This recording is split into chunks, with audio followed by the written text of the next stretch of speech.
Hola amigos de Café y Oración, gracias por compartir con nosotros en este día, lunes 12 de septiembre. Estamos en el programa de Prayer and Coffee del movimiento Café y Oración que hemos llamado Conversatorio Dedito. Dedito para hacerlo sencillo, para hacerlo humorístico, con mucha flexibilidad. Dedito significa devocional diario para todos. Nuestra idea es que todos los amigos que se conectan con nosotros estudien la Biblia. Eso no significa que sean independientes, pertenezcan a alguna iglesia local, intégrense al cuerpo de Cristo. Devocional diario para todos. Queremos que cada uno estudie la palabra. Si la puede escuchar, leer, analizar más de una vez al año, maravilloso. Pero si el tiempo no le da, sino para hacerlo una vez al año, nosotros seguimos una guía que comenzamos a usar en el año 2008, que se llama la Guía de Lectura de la Biblia en un año, que está en las Biblias de papel de la versión Biblia de las Américas. No significa que nos quedamos leyendo la Biblia de las Américas. Ya hemos leído la Biblia en diferentes versiones y ya empezamos a leerlas en otros idiomas, etcétera, etcétera. Entonces, queremos es eso. En el día de hoy nos corresponde estudiar, escudriñar, meditar 3 capítulos en Proverbios. Proverbios capítulos 13, 14 y 15. Los proverbios pues inicialmente pues no fueron escritos con títulos, los capítulos, son listados de dichos, algunos se agrupan en 2, 3 versículos, a veces en un versículo hay 2 o 3 dichos o sentencias que hay que separarlas, o sea, es como agrupar coplas, es como agrupar dichos, enunciados, pero hay que mirar que no tienen como a veces una continuidad, hay veces uno los puede agrupar, pero hay veces no, entonces tengan paciencia. Y tenemos segunda de Corintios capítulo 5. Esto lo digo para que, porque de pronto yo le doy la flexibilidad a los invitados a este programa de que compartan los puntos más relevantes o que lean y expliquen o que comparten. Yo también complemento para hacer agradable este conversatorio. Yo aquí me estoy tomando un café, ahí dice, Juan, alcánzale, mi estimado Juan el César, desde Esquel, Patagonia, Argentina, ¿alcanza a ver lo que dice ahí? Perfecto. Solo café, suelta ese pan. Mi estimado Juan, aquí tomando, este es un doctor iraní muy famoso en la televisión norteamericana. Solo café, suelta ese pan. Pero es un doctor muy famoso. Estoy tomándome un café con leche, un café capuchino. Hoy tenemos con nosotros al profeta argentino Juan el César, desde Esquel, Patagonia, Argentina. Bienvenido, Juan. Hola, hola, William, y bueno, y a todos los que escuchan. Queremos, como siempre en Prayer and Coffee, dejar un mensaje y que sea renovador del espíritu. Así que bueno, ahí que el Espíritu Santo nos vaya guiando en esto. Qué bueno, Juan. Pues Juan, estas son como de acuerdo a los invitados que vamos consiguiendo, el área de producción, que soy yo, el área de programación, que soy yo, pues de acuerdo a cómo me van los amigos confirmando fechas, pues es lo que sigue, ¿no? En la lista, o sea, que esto no ha sido, porque algunos me dicen, oye, es profético, pues vamos a decirlo, puede ser que sea profético para alguna persona cuando le toque un pasaje, pero para mí es como en inventarios. Eh, primeros que entran, primeros que salen, es decir, los voy programando de acuerdo a cómo me van cediendo sus espacios, o sea, sí, pues la palabra nos habla de alguna manera a todos, a veces nos pisa con los callos y nos confronta, ¿no? Hay estos ciertos proverbios que son confrontantes, mi estimado Juan, o sea, los sacuden a uno, porque Sí. es como conectar, a veces cuando caminamos en el mundo espiritual, voy a hablar de la vida de un profeta. Cuando el profeta es, digamos, junior, siempre contesta, le estoy preguntando al Señor. Cuando ya es más maduro, dice, el Señor me dijo. Entonces, se hace una conversación muy difícil hablar con la gente profética o con los profetas, se hace completamente complejo la conversación. Entonces, uno no sabe si le estoy preguntando al Señor, a veces uno no se puede meter en la vida del profeta, no sabe si es desorden, si es que no aprendió a planear, si es que es desorganizado, si es que no maneja bien el tiempo, si es que no maneja bien los recursos. Entonces, uno tiene como esas barreras en el mundo profético, Juan, y en Proverbios lo aterriza. porque es práctico, o sea... Lo que pasa es que nos confronta con la vida cotidiana. Exactamente, entonces... Que es donde... yo no creo que tenga que ver con lo profético, tiene que ver con la madurez. Es decir, la madurez y cada ministerio, cada iglesia, cada congregación, cómo lleva adelante la vida. A nosotros nos pasa que somos pocos, porque muchos se van porque no están dispuestos a cambiar, no están dispuestos a renunciar a un montón de cosas. Y eso hace que no podamos crecer en cantidad, pero sí en calidad. Bueno, hay niveles, ¿no? En multitudes de 20,000 seguían a Jesús, llamados, escogidos 500, fieles, verdaderos.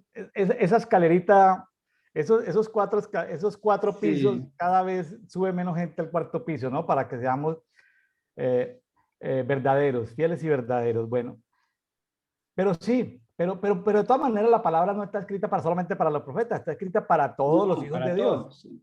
Me refiero a que hay versículos que son buenos, a veces uno los ve como sencillos porque son de la vida cotidiana, pero son muy confrontantes, Juan.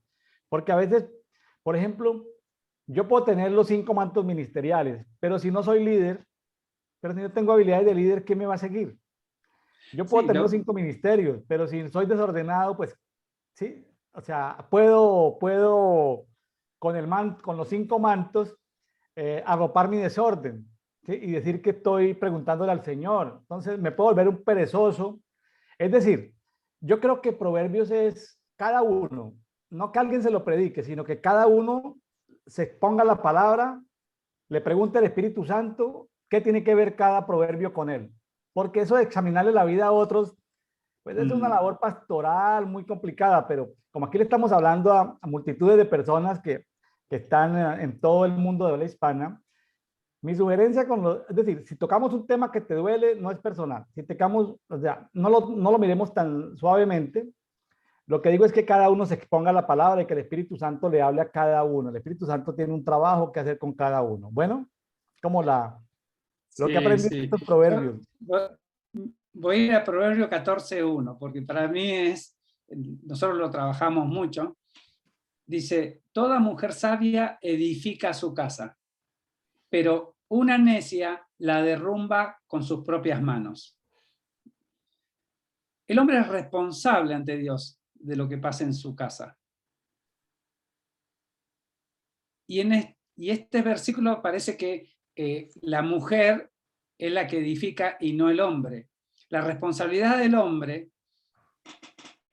y lo que pasa en su casa es responsabilidad del hombre. Entonces, si una mujer, y podemos dar un montón de ejemplos en la vida práctica, no administra bien, es porque detrás hay un hombre, ¿sí?, que permite que eso suceda.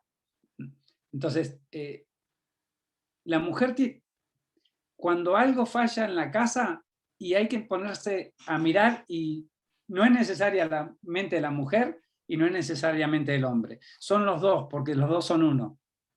Entonces, esta palabra confronta. Si hay algo mal en la casa, desorden, sobre todo se ve en lo financiero. Es decir, muchos hermanos que van a la iglesia y uno lo ve, gloria a Dios, aleluya, y cuando van a la casa no le alcanza para comer, como vemos las situaciones de los países. Ayer me escribía un hermano y que me comunique con él porque no tenía plata. Y yo decía, ¿cómo puede ser que no tiene plata si su nivel de ingreso es grande? Es decir, hay algo que falla, porque uno cuando tiene un cierto nivel profesional ya tiene, yo siempre le digo a mis alumnos, hay un piso asegurado en función de lo que yo sé. Mientras más conocimiento tengo, mientras más nivel de estudio, mejor es mi nivel. Entonces no me puede no alcanzar el dinero. Y cuando uno empieza a tener esa sabiduría, pero ¿qué es la sabiduría de Dios? Empieza a hacer cosas que otros no pueden, que están en el mismo nivel. Vamos a suponer, yo soy docente y otros docentes no pueden hacer lo que nosotros hacemos. Pero por mala administración, falta de sabiduría, falta de decir, bueno, esto me conviene, esto no me conviene. Entonces, y es una palabra un versículo como muy duro, ¿no? Porque dar la responsabilidad a la mujer, toda mujer sabia edifica su casa. Es decir, que si la casa no está siendo bien construida, hay falta de sabiduría. Y la falta de sabiduría yo la asocio a la necedad y a la no dependencia de Dios. Porque tomamos decisiones, pasan los trabajos. Es decir, encontramos gente que, yo una vez le dije al Señor, Señor, necesito más dinero, me dio más trabajo. Después tuve un año que ya no aguantaba más porque eran muchas horas de trabajo, pero no lo dejé hasta que el Señor me autorizó. Y mucha gente le dice, Señor, dame trabajo. Ah, no me gustó, la primera de cambio me voy. El Señor te dio el trabajo que Él consideraba y vos lo dejaste. Entonces, eso es necedad, es falta de sabiduría, no pedirle al Señor, ¿en qué momento tengo que dejar esto? Porque es fácil tomar, es como decir, a ver, ¿a qué iglesia tengo que ir? Ah, voy a esta, y después, no, ya no me gustó lo que me dijo el pastor, pero el Señor te quiere procesar y por eso te llevó ahí. Y la más fácil es decir, me voy. Entonces tenemos hermanos errantes en los trabajos, hermanos errantes en las congregaciones, en su vida, y falta sabiduría. Así es. Sí, todo el libro de Proverbios es muy rico en el tema familiar, trae muchas exhortaciones a los hijos en cuanto a ser obedientes, en cuanto a seguir la guía de sus padres, pero este libro para nada es machista. Este libro desenmascara y le asigna responsabilidades a las mujeres y a las madres cabezas de familia, eh, estén con su cónyuge o estén solas, les asigna responsabilidades muy grandes. Aquí no se pueden esconder. Y justamente la mujer virtuosa es la que lleva adelante el hogar. Si bien tenemos una estructura en la cual, y más se ve por ahí en ciertos países donde hay mucho machismo y el hombre parece que tiene que hacer todo y si es lo que él dice y la mujer se somete, y cuando la realidad es que dejamos de ser uno para ser uno sobre otro. Claro, La palabra correcta es enyugado al otro. Entonces, ¿qué significa? El yugo es lo que tienen los animales que unen a uno al otro, dos bueyes, y tienen que avanzar juntos. Yo tuve un problema muy grande cuando me convierto a los 42, porque mi esposa ya era profeta, y yo decía, ¿cuándo lo voy a alcanzar? Si yo recién inicio a los 42 años y ella llevaba trayectoria, de chiquita hablaba con Jesús, todo. Yo decía, nunca lo voy a alcanzar. Y empezó a pasar el primer año de casados, que ella soñaba y yo se lo interpretaba. Y ahí empecé a entender que éramos un equipo, el complemento uno con otro. Entonces, la tarea de la casa es la tarea de los dos. Es decir, no puede existir un hombre que no le ayude a la mujer a lavar los platos, o a limpiar el piso, o a sacar la ropa. Es decir, hay cosas que hacen las mujeres, pero también del lado de las mujeres, algo que le pasó a mi esposa, es que uno a veces reniega, ¿no? Reniega porque tengo que hacer esto, lo otro, y el hombre no está, el hombre trabaja, y yo tengo que hacer todas las cosas en la casa. Y el Señor le dijo, ¿para quién lo haces? ¿Para tu marido o lo haces para mí? Hacerlo todo como para el Señor. Entonces, ella tuvo un cambio de mente y hace las cosas, y le agradezco al Señor. Le dio una manito. Me dio una manito. Qué bueno ese pequeño corrientacito, ese pequeño toque que le dio el Señor y que se lo dé a las mujeres que nos están escuchando aquí para que los hombres estén un poco más contentos, ¿no? Sí, obviamente que el hombre tiene una posición muy machista, ¿sí? Venimos con una tradición y que es necesario romper eso. Sí, Sí, claro. por eso hablo mucho de esto de ir de la mano uno con otro. Ninguno es superior al otro. La responsabilidad la tiene el hombre ante Dios, de la familia, pero los dos somos parte. Es decir, cuando la mujer toma la manzana o el fruto y se lo da al marido, ella probó y se lo dio, y después empezaron a echar la culpa uno con otro, cuando en realidad Dios dice, no, acá cada uno tenía su instrucción. ¿Y qué costó?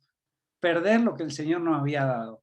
Cuando nosotros empezamos a desenfocarnos y a hacer la nuestra, y cada uno desentenderse de las funciones, porque si Adán, digamos, el hombre antes de estar caído, no hubiese hecho lo que la mujer le dijo, porque lo primero que le dice Dios, por cuanto oíste la voz de tu mujer, y después porque comiste el fruto, pero lo primero que hiciste es oír la fuente incorrecta. Entonces, cuando vos estás conectado con Dios, no te puedes desenfocar nada. La responsabilidad era tuya, Adán. Yo te hablé cuando la mujer no estaba.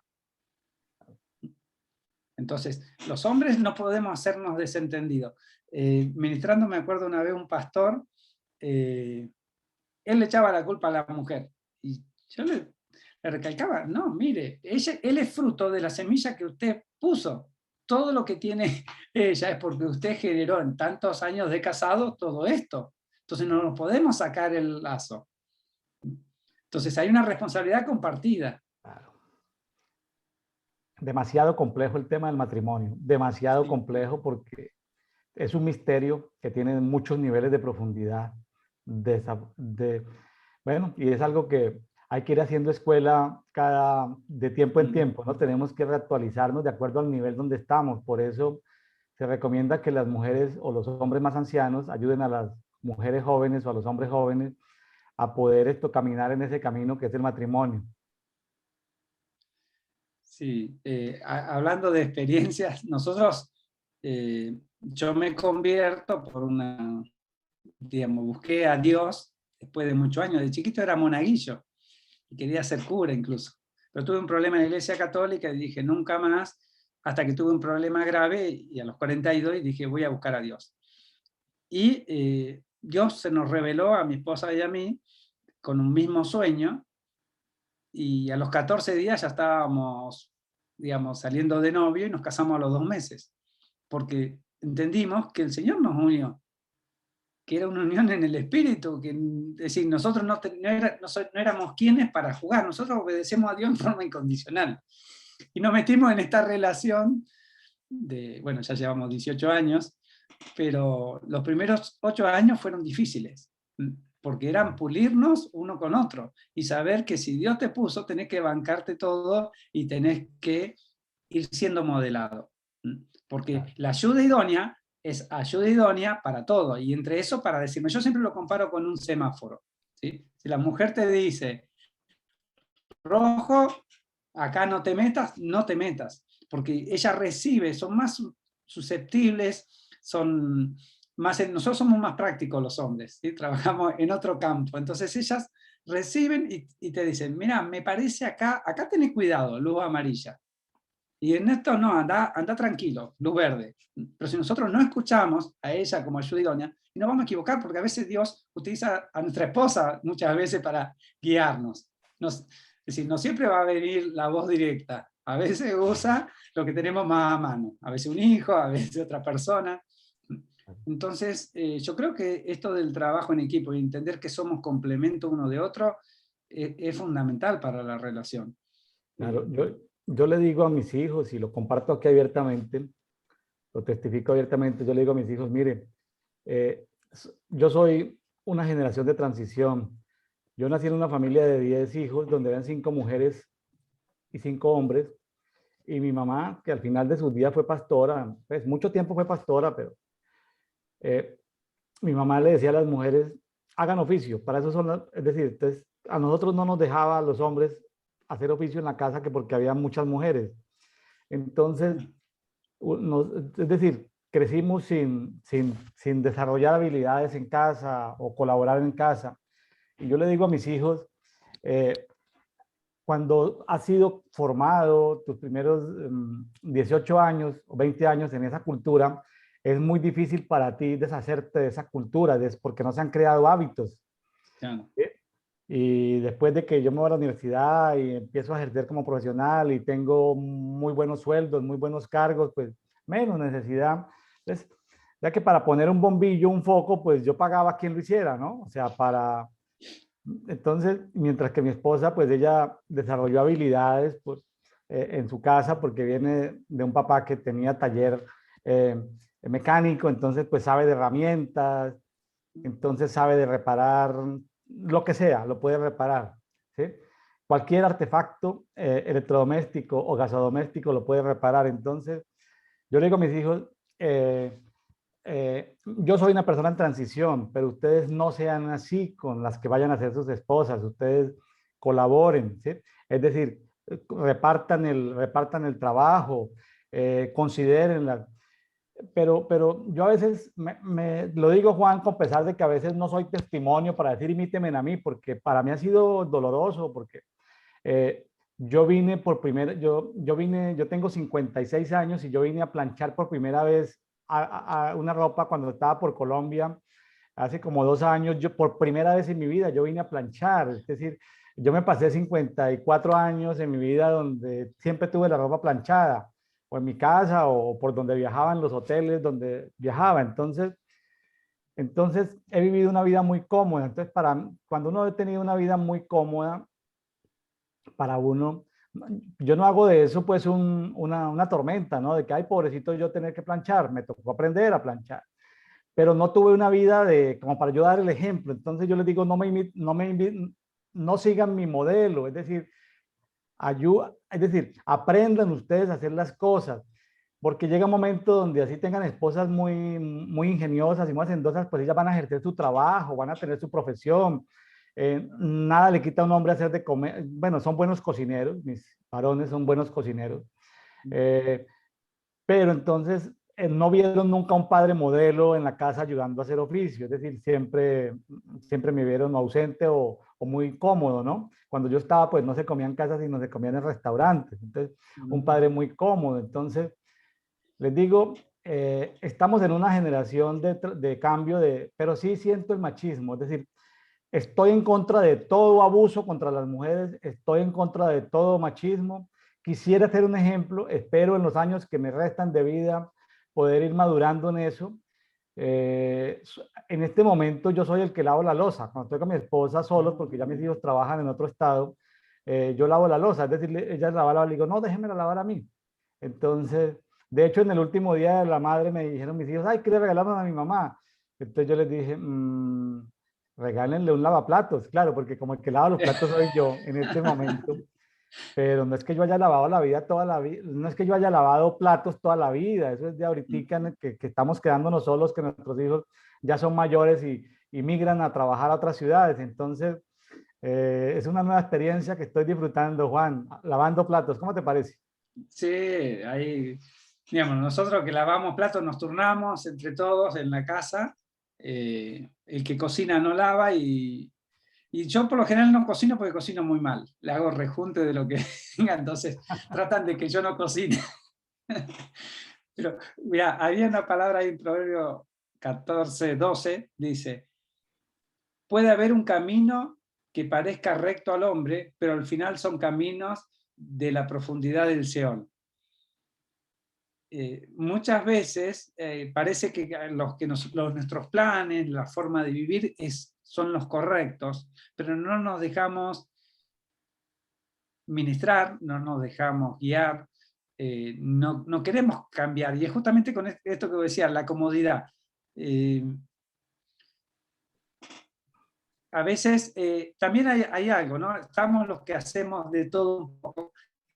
Yo trabajé de peón de albañil, de un montón de tareas, entonces hago luz, cloaca, gas, todo en casa, y me puse a hacer un poco de construcción, porque trabajé bastante, pero no era tan ducho, y me hice unas columnas, todo.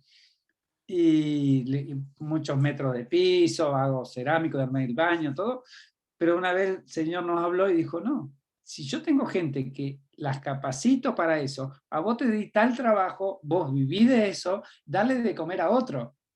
Porque a veces queremos hacer todo, porque lo sabemos, y bien, una cosa es reparar algo sencillo y otra cosa es una obra, y bueno, y entendimos que tenemos que hacer lo que nosotros sabemos, lo otro es complementario y que tenemos que saber ayudar a los otros también.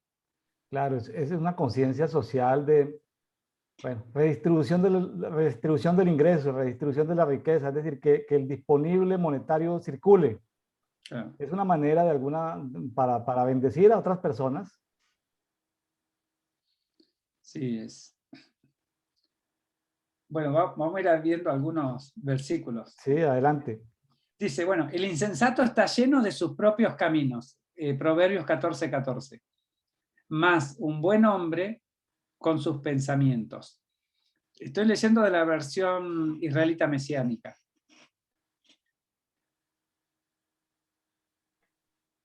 Básicamente, estos 3 capítulos de Proverbios nos hablan mucho de la necedad. En el 14:18 dice, los necios heredarán insensatez. Es decir, no solamente para ellos, sino para sus hijos.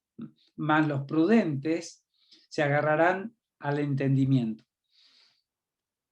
Y son estilos de vida, ¿no? Porque esta semana tuvimos una discusión con una persona y cuando alguien no quiere dar el brazo a torcer y cree tener la razón, y era algo, bueno, si, la diferencia entre perímetro y superficie. La profesora de matemática explicando eso y él queriendo tener la razón con la profesora, con todo el resto.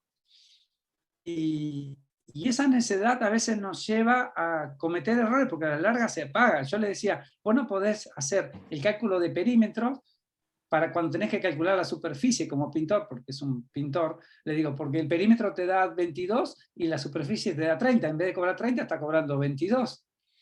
Es decir, así con algo práctico, la necedad nos lleva a que tomemos el camino equivocado y pensando que hacemos lo mejor, que es el mejor de los caminos. Juan, mire, yo tuve la experiencia laboral y me parece apropiado contar eso. Yo estuve en una dirección para una empresa donde me tocaba dirigir los procesos comerciales para 60 países del mundo. Voy a poner un ejemplo sencillo. ¿Cómo se hace, por ejemplo, una cotización en cada uno de los 60 países? ¿Sí? Entonces uno pregunta, de acuerdo a una forma de documentar procesos, diagramas, de acuerdo a alguna metodología, manda uno el instructivo a los 60 países. Infórmenos cómo hacen ustedes cada uno la cotización. Compara uno todas las 60 maneras. Hay gente que lo hace muy práctico y hay gente que lo hace muy complicado. ¿Sabe que un problema es que todo el mundo se cree sabio en su propia opinión?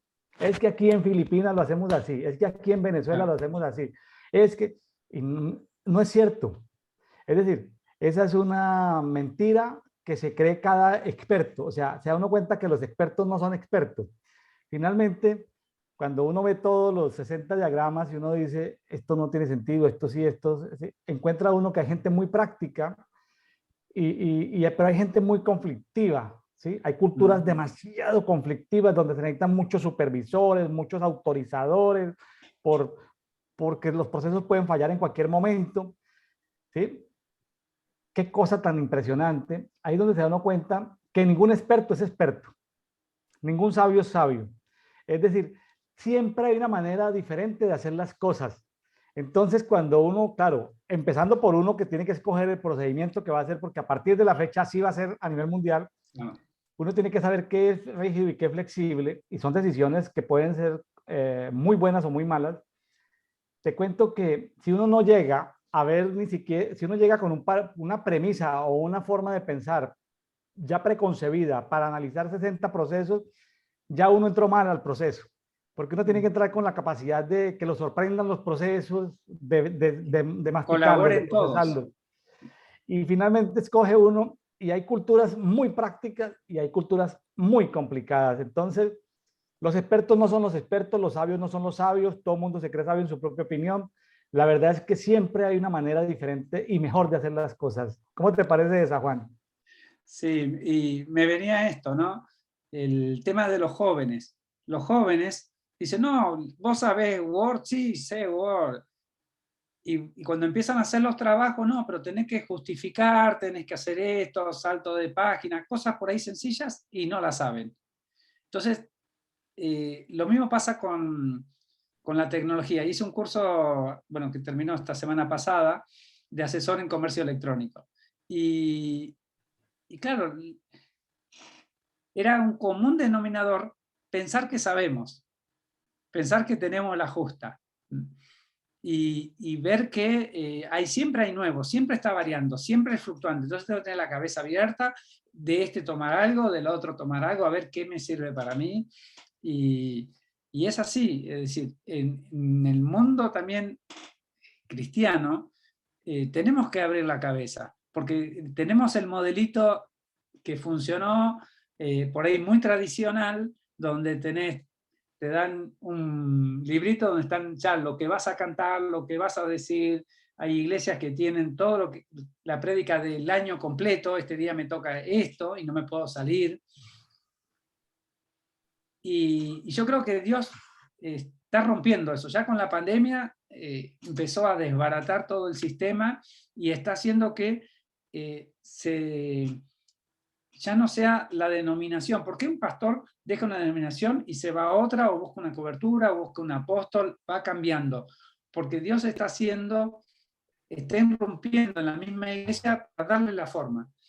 Antes de ayer leía la palabra donde habla del Valle de los Huesos Secos, y el Señor me decía, yo los huesos que uno son los huesos que corresponden. Yo no puedo unir de la mano con otro del pie, porque lo que va a salir no va a funcionar. Entonces, esto que está haciendo el Señor en la iglesia, en el mundo, tiene que ver con adecuar estructuras. Hay mecanismos, como hablábamos antes, que van a funcionar bajo una cobertura, otros van a funcionar bajo una estructura bien piramidal, otros... Es como el Señor está reconfigurando su cuerpo, y cada uno tiene que funcionar. Un ojo no es lo mismo que una pierna, no es lo mismo que el corazón. Cada uno funciona de una forma distinta, pero está integrado al cuerpo. Entonces, la unidad se da ahí, digamos, en entender cuál es mi función, qué tengo que cumplir. Claro. Mire que esto, yendo como a los ejercicios prácticos, me estaba imaginando un pastor que está en su congregación con 50, con 100, con 200 personas a su cargo, bajo su cuidado pastoral.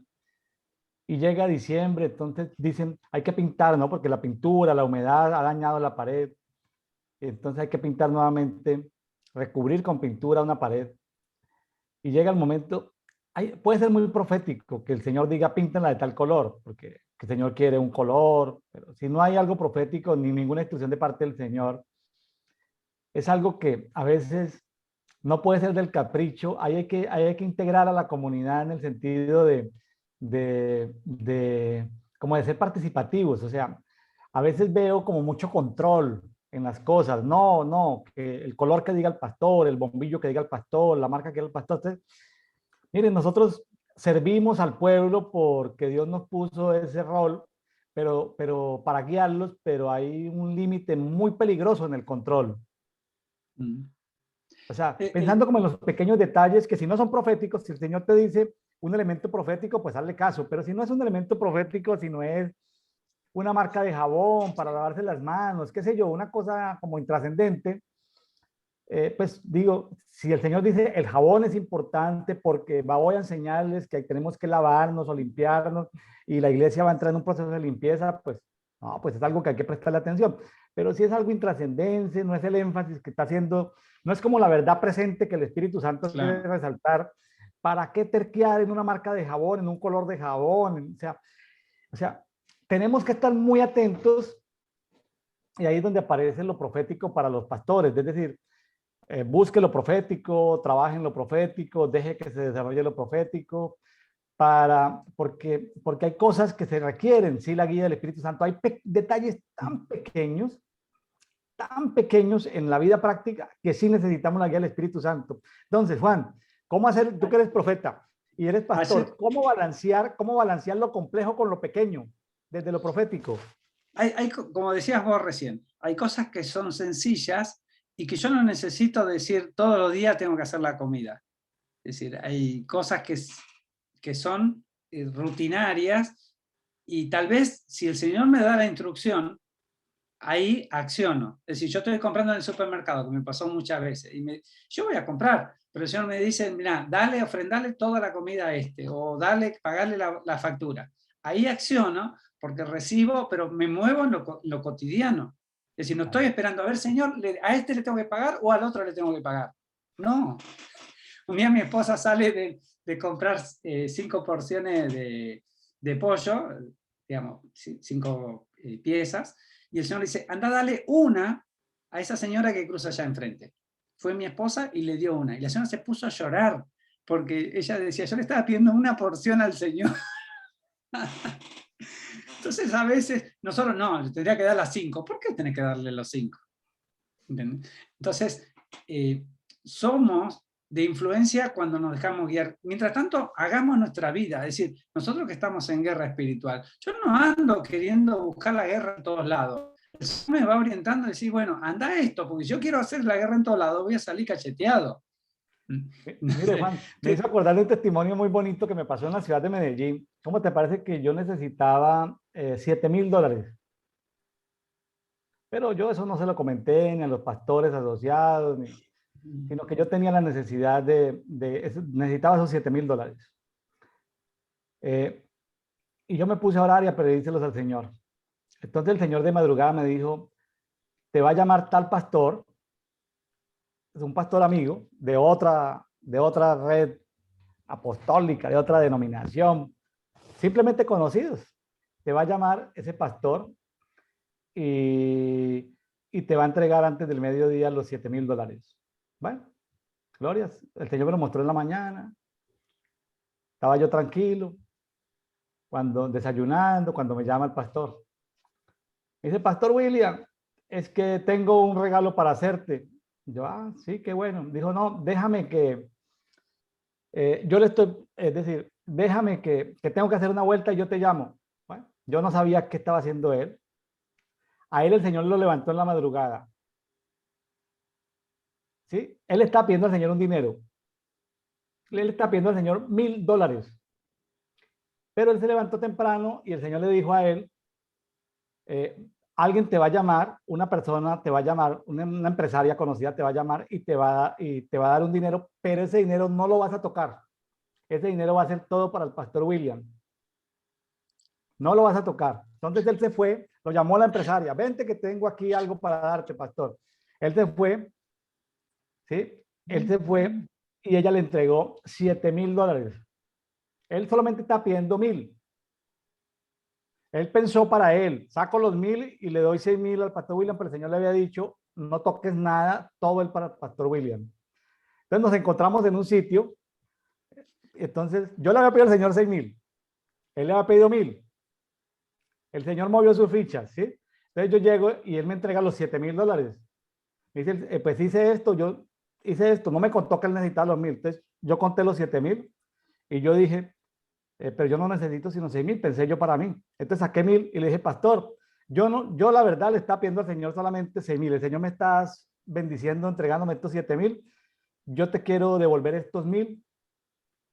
Te quiero devolver estos 1,000. Realmente no necesito sino $6,000, pastor. Vea estos 1,000. El pastor se puso a llorar porque el pastor decía, ¿cómo es posible que le esté pidiendo $1,000 al Señor? Que me llamen para darme una ofrenda de $7,000. Que el Señor me diga que se lo tenga que dar al pastor William. Luego que el pastor William se queda con los 7,000 y él tenía una deuda y lo estaban amenazando. Le estaban haciendo cobranza coercitiva y le habían dado plazo como hasta las 2 de la tarde ese día para pagar esos $1,000. Entonces eran como la 1:30 de la tarde y él tenía que pagar eso como a las 2 o 3 de la tarde. Algo tenía un problema. Entonces yo le dije, pastor, vea, toma estos $1,000. Entonces yo se los devuelvo, pero como él le estaba haciendo caso al Señor, él no sabía que los $1,000 de él iban a salir de ahí. Él nunca se lo imaginó, se puso a llorar porque como el Señor lo procesó, ¿no? Y él finalmente fue con los $1,000 y pagó el compromiso que tenía y yo fui con los $6,000 e invertí en lo que tenía que hacer. El Señor mueve piezas, y uno no conoce toda la película sino hasta el final. Sí, es tremendo. Me hiciste acordar una vez, el Señor, yo era muy rebelde con Dios, ¿no? En el sentido que me decía algo y lo pensaba. Entonces una vez estábamos en un congreso y me dice, dejá los zapatos. Y yo pensaba, tengo que caminar 3 cuadras en la piedra hasta el lugar donde estábamos alquilando. Y digo, no, Señor, no tengo problema en dejarlo, porque en realidad ese no era el problema es que tenía que caminar descalzo. Y faltaban como 20 minutos para que termine el evento, o media hora, y después, 5 minutos antes de que termine, dejá la llave del auto, la camioneta, una camioneta 4x4, íbamos 7. Y digo, pero señor, si yo le dejo eso, tenemos que conseguir boletos, hasta 100 kilómetros de nuestra casa, vamos a llegar tarde a los trabajos, un montón de cosas. Digo, háblale a mi esposa, háblale a Mónica, le digo, yo le digo así. La cosa que cuando volvíamos, hicimos 200 kilómetros, se me rompió la camioneta.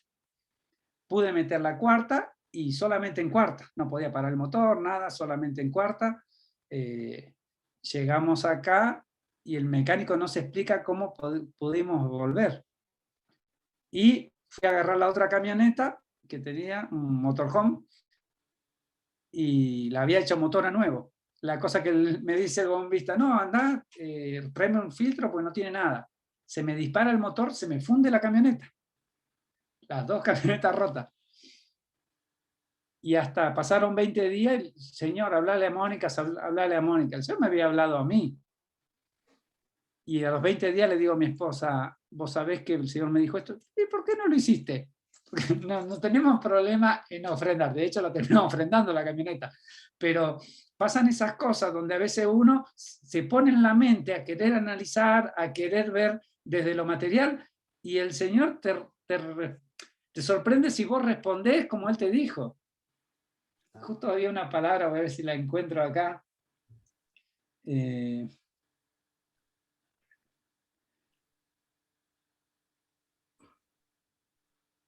Pero Juan, mientras Sí. encuentras ahí el pasaje que quieres compartir, te cuento algo, porque no toda instrucción que nos da el Espíritu Santo tenemos que filtrarla con nuestras esposas. Ojo con lo que le estoy diciendo porque es fuerte. Eh, Porque sí, somos uno, pero hay instrucciones que son unitarias. Es decir, tampoco perdemos nuestra unidad. Es decir, por estar en un cuerpo de dos en uno, no significa que perdamos nuestra identidad, ni dejemos nosotros de escuchar la voz del Espíritu. Y yo le dije a mi esposa lo siguiente en algún momento de nuestras vidas, porque me decía, pero, ¿por qué tú dijiste eso en el púlpito si no nos habíamos puesto de acuerdo? Entonces yo le dije, mire, si el Espíritu Santo me habla a mí mientras yo estoy enseñando, compartiendo, predicando, y el Espíritu me dice esto, yo no puedo decirle Espíritu Santo, espera, yo paro y le pregunto a mi esposa. Entonces le dije, siempre que yo tenga oportunidad de comentarte las cosas, te las voy a comentar. Pero si es una instrucción clara del Espíritu Santo que no admite ninguna contravención, que yo puedo quedar como desobediente con el Espíritu Santo, te pido perdón por no consultarte, pero para mí es más importante el Espíritu Santo que tú. Y nos pusimos de acuerdo en ese protocolo, porque a veces me sucedían cosas que yo no podía consultarle a ella. Entonces, sí, somos uno, trabajamos en equipo, pero hay cosas que el Señor te dice sobre la marcha, Juan. Sí, sí, la verdad que... y también, bueno, justo estoy acá buscando y hay algo que me llamó la atención, ¿no? Un par de versículos. En Proverbios 14:27 dice, el mandamiento de Yahweh es fuente de vida, capacitando a los hombres volverse de trampas mortíferas. En otra versión, el temor de Yahweh es manantial de vida, que apartas de los lazos de la muerte. Y más adelante en el 14 dice, una mente tranquila da salud al cuerpo, Proverbios 14:30, una mente tranquila da salud al cuerpo, más la envidia pudre los huesos. Y bueno, estoy como saliendo de tema, pero ahora que estaba buscando, el tema de los huesos es importante, ¿sí? El hueso, como decíamos hoy, tienen que estar articulados, tiene el ADN, el hueso es el que da firmeza, el que nos permite caminar, y nos permite ser. Y cuando Dios en Ezequiel primero junta los huesos, después le pone carne y todo lo que necesitaba Claro. el cuerpo, hasta el espíritu. Y una mente tranquila da salud al cuerpo, mas la envidia, otra versión dice, el corazón feliz es buena medicina, mas el ruaj triste seca los huesos. Wow. Eso dice en Proverbios 17:22. Y en el Salmo 32:3 dice, cuando me mantuve callado, mis huesos se consumieron por causa de gemir el día entero. Muchas de las enfermedades de los huesos tienen que ver con no procesar las cosas, callarse. Dice, porque callé, envejecieron mis huesos. Es decir, y acá habla de, bueno, vuelvo al versículo 30 que dice, una mente tranquila da salud al cuerpo. La tranquilidad viene por la dependencia de Dios. Cuando yo me aparto de esa dependencia, es decir, porque a veces, como decías recién, le habla a mi esposa o a veces me habla a mí, y no es para mi esposa, es para mí, yo lo tengo que ejecutar. Muchas veces, no, pero a mí me dijo, bueno, anda vos, a mí no me dijo nada, yo te voy a estar cubriendo, pero es así. Es decir, somos un cuerpo, pero a veces el mandato es individual. Claro. Cada uno fluye en lo suyo y a veces necesita, por ejemplo, ahora mi esposa está regresando hoy de Buenos Aires, ¿no? Tuvieron el fin de semana y tuvieron que hacer una acción en varios lugares. Fue un equipo de gente, una acción de guerra. Pero la instrucción se la dio a ella y hizo que vaya a ella. Muchas veces nosotros tenemos que entender por ahí que no tenemos que ser machistas en esto. Muchas veces hemos ido a guerras y el Señor le bajó la instrucción a ella, o vamos en el camino y le empieza a bajar, bueno, vos te haces cargo de la operación. Yo tengo el manto, la cobertura, todo, te voy a estar cubriendo, pero la instrucción la tenés vos. Claro. ¿Por qué tiene que ser al hombre? Claro. ¿O por qué no tiene que ser a veces al hijo? Una vez, me acuerdo, estábamos en un monte, teníamos que ir contra un ángel guardián, se llama el ángel guardián, en el monte más alto de Córdoba, y el Señor despierta a mi hija con un sueño y le decía que no le dé tregua. Y entendimos, y la dejamos a ella, y tenía 14, 15 años, y quedó ella a cargo de la operación porque la instrucción la tenía ella. Claro. Entonces, no somos los super ungidos. Dios va a usar lo que tenga que usar. Correcto. A veces, incluso hasta el que no cree, lo está usando. Entonces, y vuelvo a esto de los huesos. Es importante tener ese reposo en Dios, esa dependencia. Es decir, y si hay algo, hay que charlarlo. Es decir, el diálogo en el matrimonio, el diálogo con los hijos, hace que no tengamos problemas de huesos. Tremendo, tremendo eso porque nos deben escuchar. Esta es una herramienta muy buena para los profesionales en la salud. Aquí hemos tenido en Dedito médicos y profesionales de la salud de diferentes naciones, cómo enfermedades emocionales como la envidia o como aflicciones de espíritu, que es una enfermedad del espíritu, pueden afectar en lo físico, ¿no? Cómo de lo espiritual y de lo mental, de lo del alma, puede bajar a los huesos y dañar los huesos y aparecer quién sabe cuántas innumerables complicaciones en los huesos, que como no pueden haber una lista de 500 formas en que un hueso se deteriora y no sabemos ahorita, yo no soy especialista en eso. Entonces, y los huesos son la fábrica de la sangre, Juan, y la sangre es la vida del cuerpo. Entonces, imagínate, tenemos que reposar, como tú decías, reposar en el Señor. Vivir el presente, saber que Dios usa diferentes canales de bendición, que Dios usa diferentes conexiones. ¿Sabe qué es lo más duro? ¿Sabe qué es lo más duro, Juan? Cuando el Señor te desconecta de gente. Cuando te conecta con nuevas puertas, pues bueno, tú estás contento, bienvenido, claro, bienvenida. Cuando te conecta con gente nueva, pues es bendición. Pero cuando hay desconexiones, es cuando más sufre la persona, ¿no? Cuando hay desconexiones. Por ejemplo, la mujer que se iba a casar y no se puede casar. El empleo que le iban a dar al joven que se postuló y no se lo dieron. El aumento que le iban a dar y no se lo dieron. Es decir, qué cosas, ¿no? Esas expectativas tan altas que no se cumplen, ¿no? Es que todo tiene un propósito. Entonces nosotros tenemos que entender que está todo en manos de Dios. Por ejemplo, yo ingresé al cargo de vicedirector en la escuela y estuve 7 meses sin cobrar. De esos 7 meses me pagaron 3 y 4 me lo van a pagar dentro de 4 años. Entonces, uno diría, uy, pero acá, ¿y Dios qué? ¿Estará haciendo mal las cosas? No, Dios está haciendo justicia, pero a través de que le toquen un hijo. Entonces está haciendo justicia en el sistema. Entonces, si yo creo, porque le pasó a unos profetas conocidos, le robaron, nos vienen a robar. Después lo volvieron a robar. Entraron, no sacaron la computadora, no sacaron la plata que estaba sobre la mesa. Se fueron a la pieza, para arriba, y le sacaron nada más que los diezmos que tenían guardados. Y el Señor le dijo, yo permití que le tocaran porque así me está robando mi iglesia mis diezmos. Wow. Y quiero establecer justicia porque ustedes son justos. Tremendo.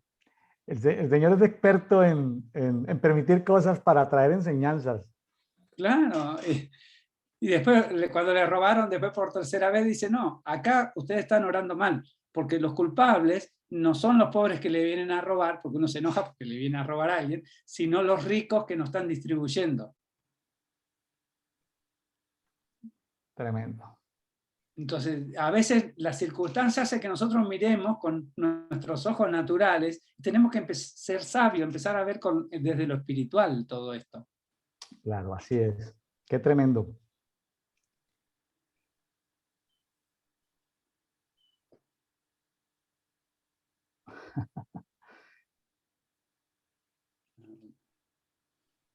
Sí, hay tanto para hablar, yo miro el tiempo porque se nos está No, yendo. tranquilo, Juan, pues, es decir,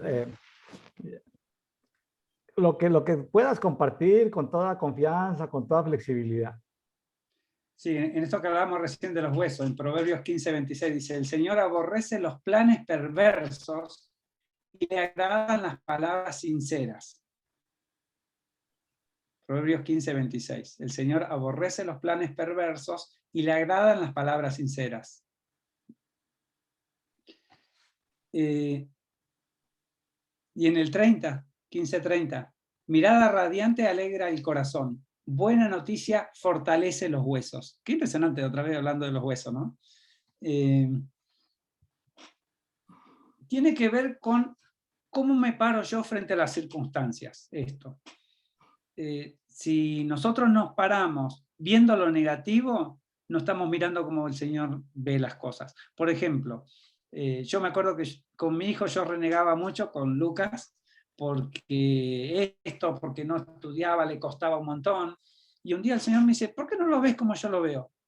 Claro, uno lo ve desde lo natural, que tiene que cumplir ciertos parámetros, y el Señor ve el corazón, y Lucas tiene un corazón tremendo. Entonces, cuando nos paramos a juzgar las cosas a las personas, dentro de nuestro paradigma, le estamos errando, porque no estamos para juzgar a la persona. Tal vez el Señor la mete en un proceso y nosotros estamos juzgando el proceso, condenando a la persona. Y a veces intervenimos y lo que hacemos es evitar que el Señor pueda hacer lo que Él quiere hacer. Yo, de chiquito nomás me pasó que una vez tenía 18 años y vienen a pedirme pan un chico, ¿no? Entonces le digo, mirá, vamos, hay una panadería, le compré una bolsa llena de pan, yo con 18 años no tenía tanta plata, pero quise ayudar. Y ya estaba alejado de Dios, todo. Pero el chico sale con el pan y camina como media cuadra y tira la bolsa de pan. No le interesaba el pan, le interesaba la plata.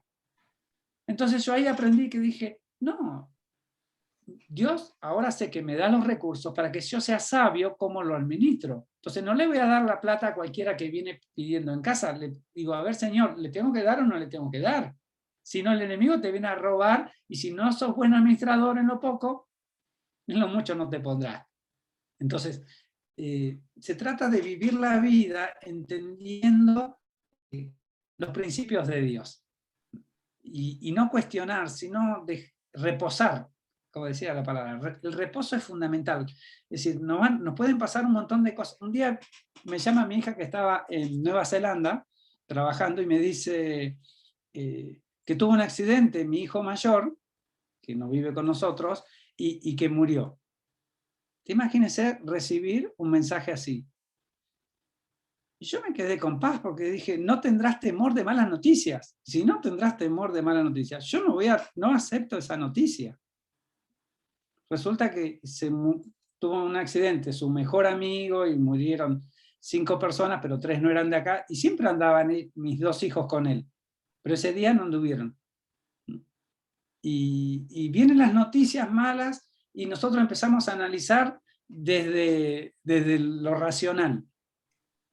Y ahí es donde, digamos, como que hay mucha cosas que nos pasan y cuando dejamos y reposamos en Dios, porque el vivir en el reino implica que hay justicia, que hay paz, que hay gozo, y que nuestra vida, si se muere alguien, es porque Dios lo permitió y por algo. Entonces no tenemos que andar juzgando por qué Dios se lleva a este, o hace esto, o hace lo otro.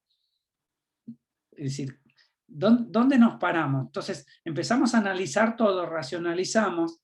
En un lugar, yo había anotado acá del corazón, a ver, porque en una versión decía del corazón y del otro decía de la mente. Acá me parece que es esto.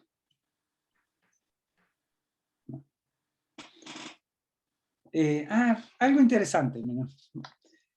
Proverbios 15:11. Dice, conoce el Señor abismo y perdición.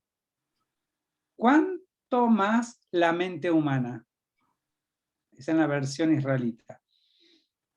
En la otra versión dice, el Seol y el Abadón están delante de Yahweh.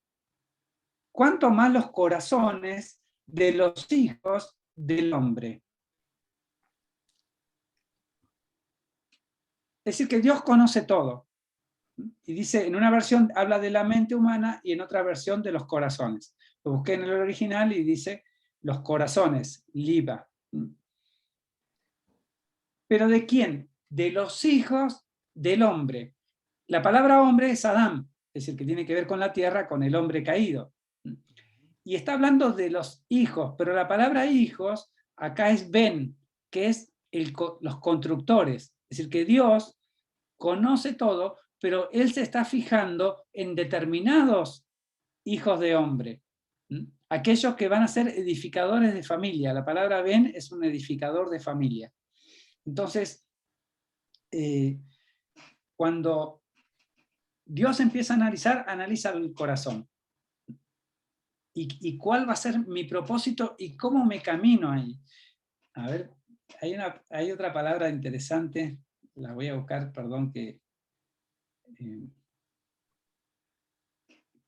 teníamos.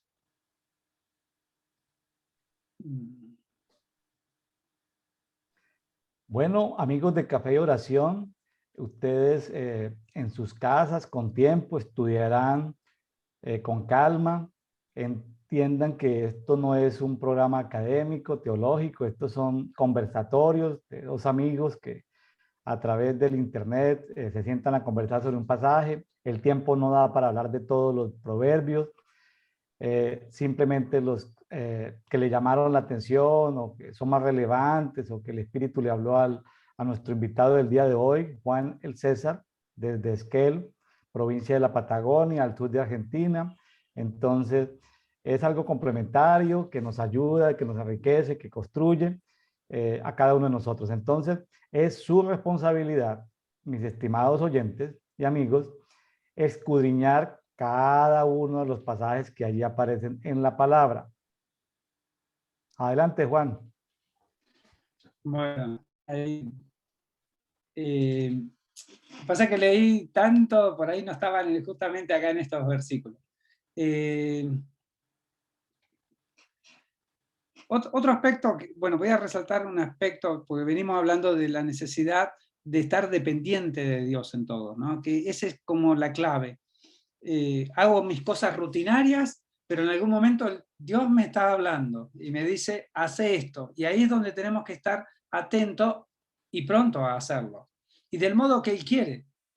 Porque si no, siempre hay consecuencias. Cuando no lo hacemos, hacerlo en forma incorrecta, fuera de tiempo o fuera de espacio, es hacer, para Dios es una falta.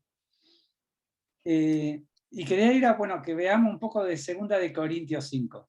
Bueno, vamos a mirar el pasaje que nos corresponde hoy en el Nuevo Testamento. Es el pasaje que habla de la diaconía de la reconciliación, de los ministros de la reconciliación. Bueno, 2 de Corintios capítulo 5. Sí, como haciendo un resumen, nos está hablando de que el Señor pagó el precio en la cruz para reconciliarnos y para que seamos plenos en Él. Eso sería como un resumen. Dicen en el 5:6, versículo 6. Así que siempre estamos confiados, sabemos que mientras estemos en el hogar del cuerpo, estamos distantes del hogar del Adón. Y hace una diferencia, es decir, de estar en el cuerpo y estar en Cristo.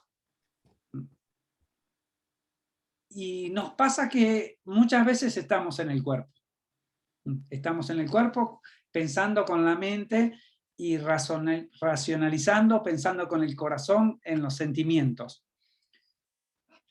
Y algo bueno que iba a comentar hoy, que por ahí es también el momento, pues justo me acordé cuando vos hablabas, yo tuve que escribir un libro que se llama Sanad vuestro espíritu. ¿Por qué? Porque nosotros somos cuerpo, alma y espíritu, pero somos un ser integral, no está dividido en una cosa. Entonces, todo lo que me pasa en el alma repercute en el cuerpo. Entonces tenemos enfermedades psicosomáticas, lo que hablábamos de los huesos, pero también repercute en el espíritu. Claro. El espíritu está conectado con Dios, pero nuestra alma desobedece permanentemente. Entonces, el modo de poder llevar nuestros pensamientos a Cristo es meter todo nuestro ser en Cristo. Y acá habla que a veces abandonamos ese hogar.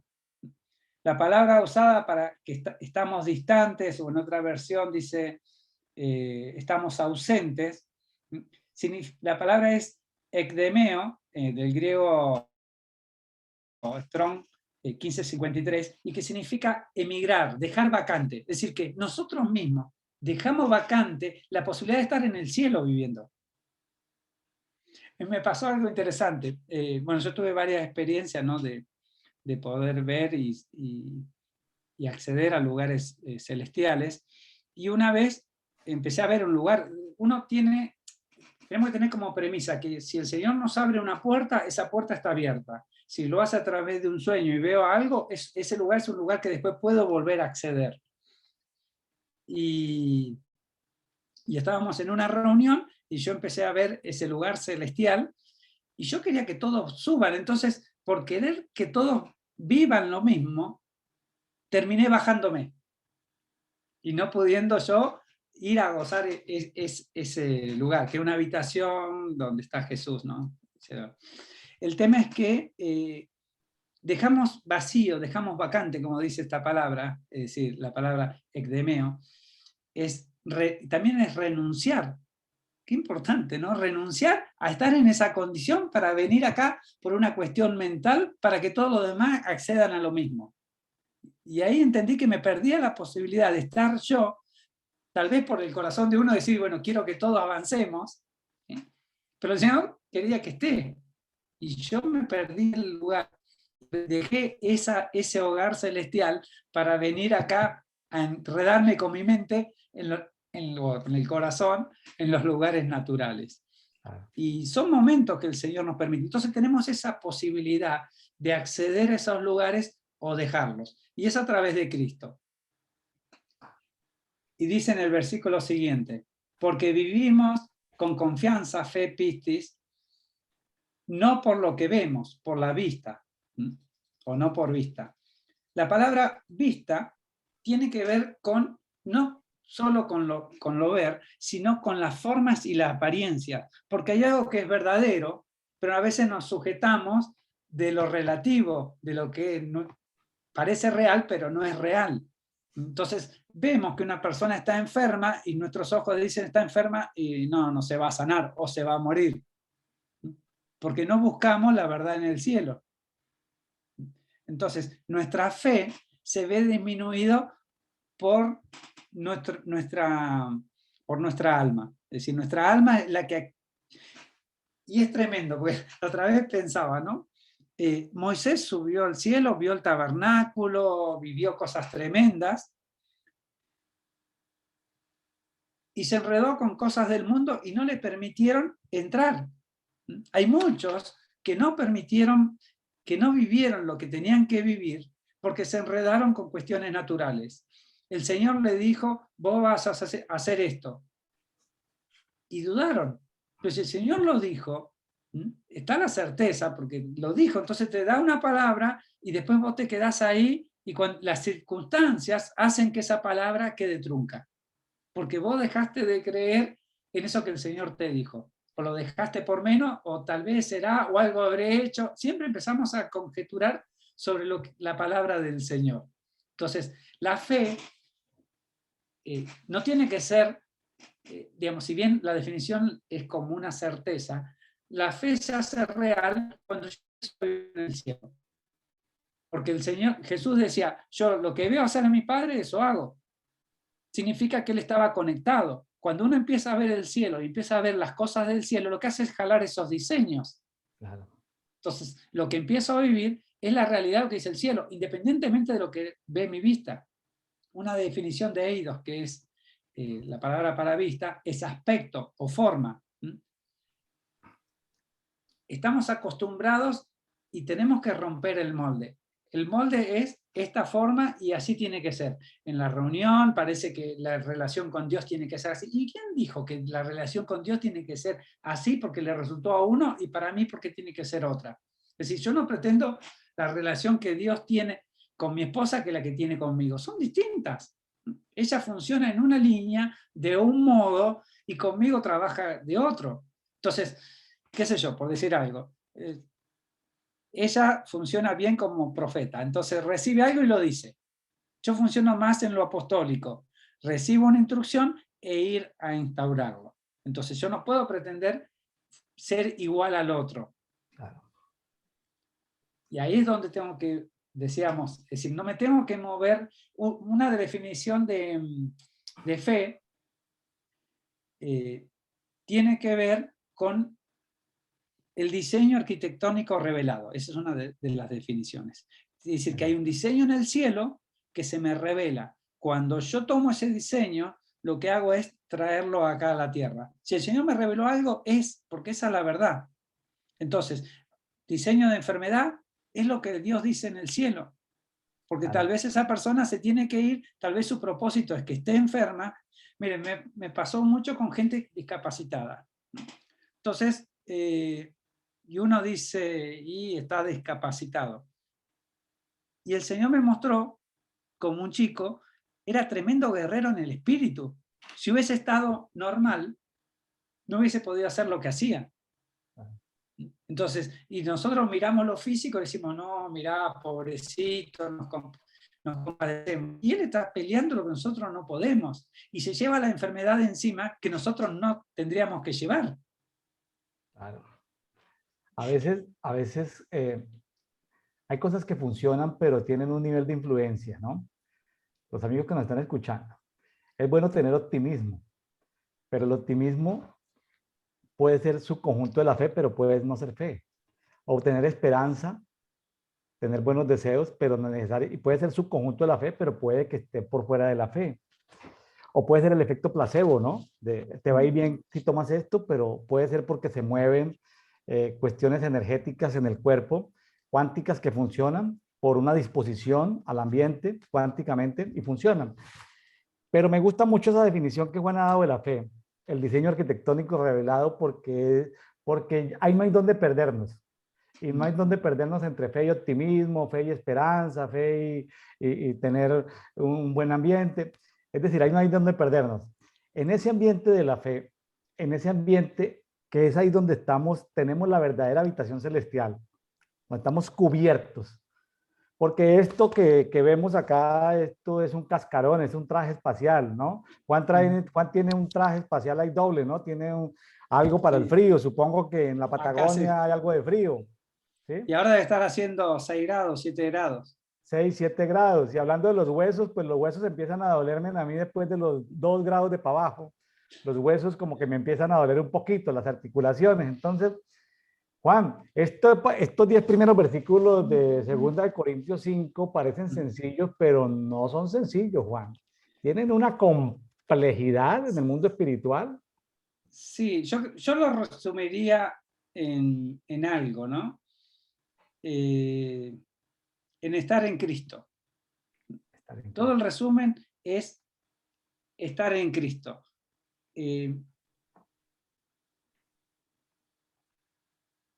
porque, bueno, entrando al Ministerio de la Reconciliación, dice en el 11, así que es por temor al Adón ante nosotros que tratamos de persuadir al hombre, Yahweh nos conoce como realmente somos.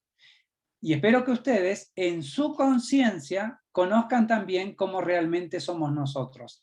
Acá hay una relación de personas que se tratan de conocer en la conciencia. La conciencia es un conector que nos conecta a Dios, pero nos conecta al otro. ¿Sí? Hay una conexión que es espiritual, alguna conexión almática, pero la conciencia es como el hilo conductor. Esa conciencia, me acuerdo hace años que el Señor me llevó a estudiar el tema de la conciencia y habla de conciencia cauterizada. La conciencia cuando ya no funciona, entonces lo que es malo nos parece bueno. Y la conciencia como hilo puede estar contaminada, es decir, que significa que, digamos, se lo pongo a nivel de neuronas. Las neuronas tienen el axón. El axón tiene una sustancia, no me acuerdo el nombre ahora cómo se llama, que rodea cada axón, que lleva hasta la terminal nerviosa. Eso, cuando uno tiene iniquidad, se vuelve negro y no deja pasar la información, o pasa información falsa. Entonces me duele algo, pero no tengo nada, pero me está doliendo. Y eso que pasa físicamente, y que uno lo puede ver porque, no sé si es melanina o algo así, que tiene la cobertura, pero se afecta en lo natural, es afectada desde lo espiritual y es afectada desde lo almático. Entonces, él decía acá en el versículo, en su conciencia conozcan también cómo realmente somos nosotros. Entonces estaba diciendo, acá yo le hablo desde el temor de Dios, pero necesito que ustedes se conecten con nosotros y nos conozcan en otro nivel. Por eso siempre es necesario establecer la atmósfera correcta. Y lo establece uno a través de los medios, acá a través de las ondas. Está llegando una onda, pero está llegando una impartición. Esa impartición no tiene que ver tanto con lo que hablamos, sino lo que Dios está ministrando a través de lo que se habla. Y esa es una unión de conciencia. Por eso también se habla de subconsciente. Ayer miraba un documental, nada que ver, pero hablaba que la conciencia era el comandante del barco y las subconscientes son los ingenieros del barco, los que llevan los motores. Los que están en las máquinas no ven para afuera, no saben para dónde van, pero están. Pero uno sin otro no puede funcionar. Y si el comandante lo hace ir mal, ellos simplemente siguen porque están en el inconsciente. Me pareció muy buena esa analogía, ¿sí? Para ver que todo lo que es inconsciente y que tenemos atrás y que está en realidad consciente en el libro de la vida, porque está todo escrito, eso es lo que nos va a marcar. Y hay un libro que el Señor escribió de antes de la fundación del mundo que nos marca nuestros pasos. Pero esos pasos están plagados de cosas, como le decía, si yo era monaguillo, en un momento quise ser cura, terminé saliendo, y cuando vuelvo al Señor, tuve 10 años sin llorar. Cuando llegué un domingo, el miércoles siguiente fui a la reunión y empecé a llorar después de 10 años. Y le preguntaba al Señor, ¿por qué tardaste tanto? Y me dijo, porque era necesario que pases todos estos procesos. Entonces, todo lo que me pasó en mi vida estaba programado por Dios. Y yo entonces no puedo pensar que me pasaron porque yo me alejé de Dios. No, Él necesitaba que yo pase procesos porque tenía que ministrar gente que iba a pasar esos procesos. Entonces, porque es muy fácil cuando yo nazco en una cuna donde son pastores, van a la iglesia y toda mi vida, y no pasé determinadas cosas. Entonces, claro, bueno, uno tiene que aprender que lo que nos pasa es por algo y Dios está en control todo el tiempo. Juan, me gusta mucho la manera en que estás contando testimonios en términos de procesos. A veces hay mensajes de valiosos ministros de Dios que hablan de sucesos, de que las personas se sometan a sucesos para que sus vidas cambien, ¿sí? Y los sucesos son importantes porque los sucesos están dentro de los procesos, pero y veo como gente frustrada porque quieren transformar sus vidas a través de sucesos, pero hay sucesos que Dios no permite mientras no se avancen ciertos procesos. Hay cosas que no podemos saber antes de tiempo, o hay cosas que no podemos saber del siguiente nivel hasta que no lleguemos allá.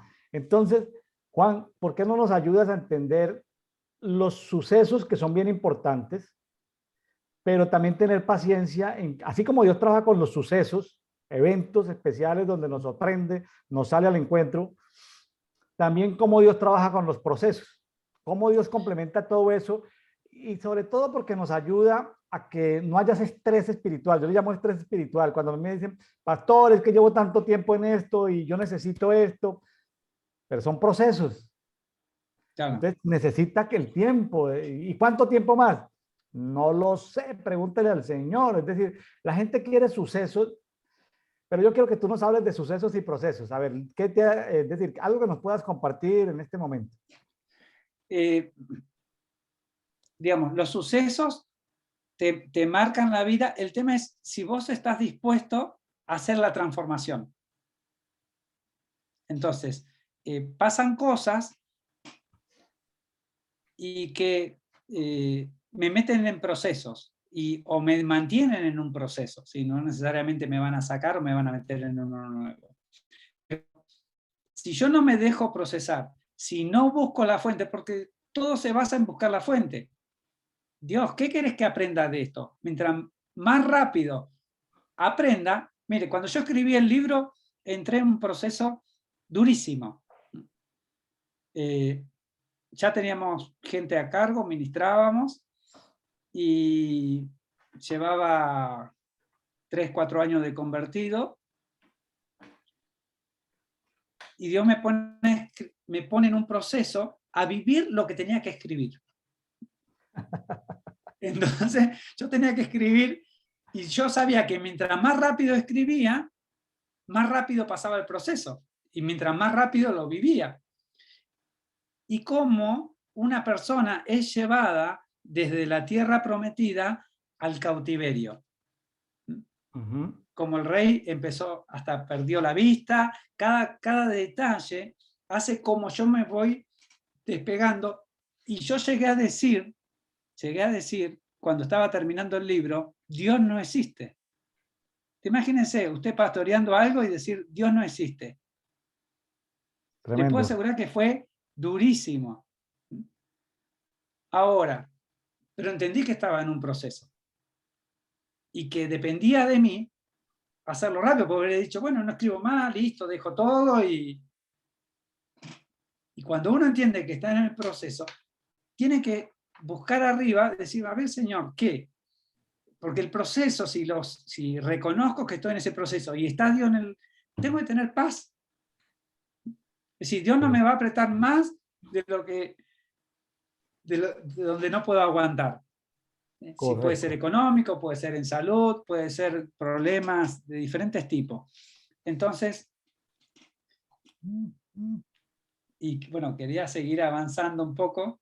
Sí, adelante.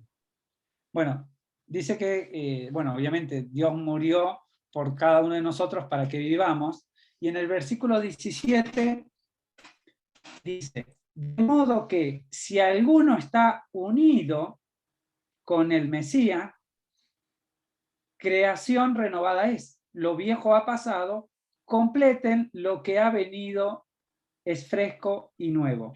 Otra versión dice, cuando alguien se convierte a Cristo, se transforma en una nueva criatura. Su existencia anterior queda atrás y él comienza a vivir una nueva vida, a ser parte de una nueva creación. Otra versión dice, de modo que si alguno es nueva criatura en el Mesías, esta es la que leemos normalmente, las cosas viejas pasaron, he aquí, son hechas nuevas. Y acá hay una palabra cuando uno busca, ¿sí? la primera versión que lo leí de la Israelita Mesiánica, que dice, si alguno está unido con el Mesías. La palabra utilizada es en el griego 1722, es en, pero que significa una posición fija, en lugar, en tiempo y en espacio, pero también tiene relación con el reposo. Es decir,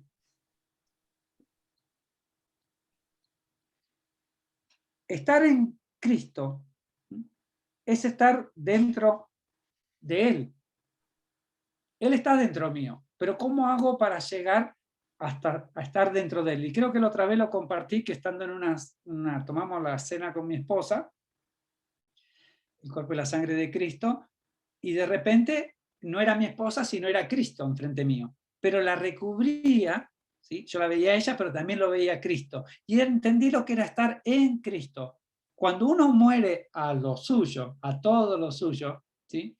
Voy dejando que Cristo se vaya expandiendo, y llega un momento que es Él, entonces ya no soy yo, sino es Él, porque a veces lo decimos, y otra cosa es vivirlo.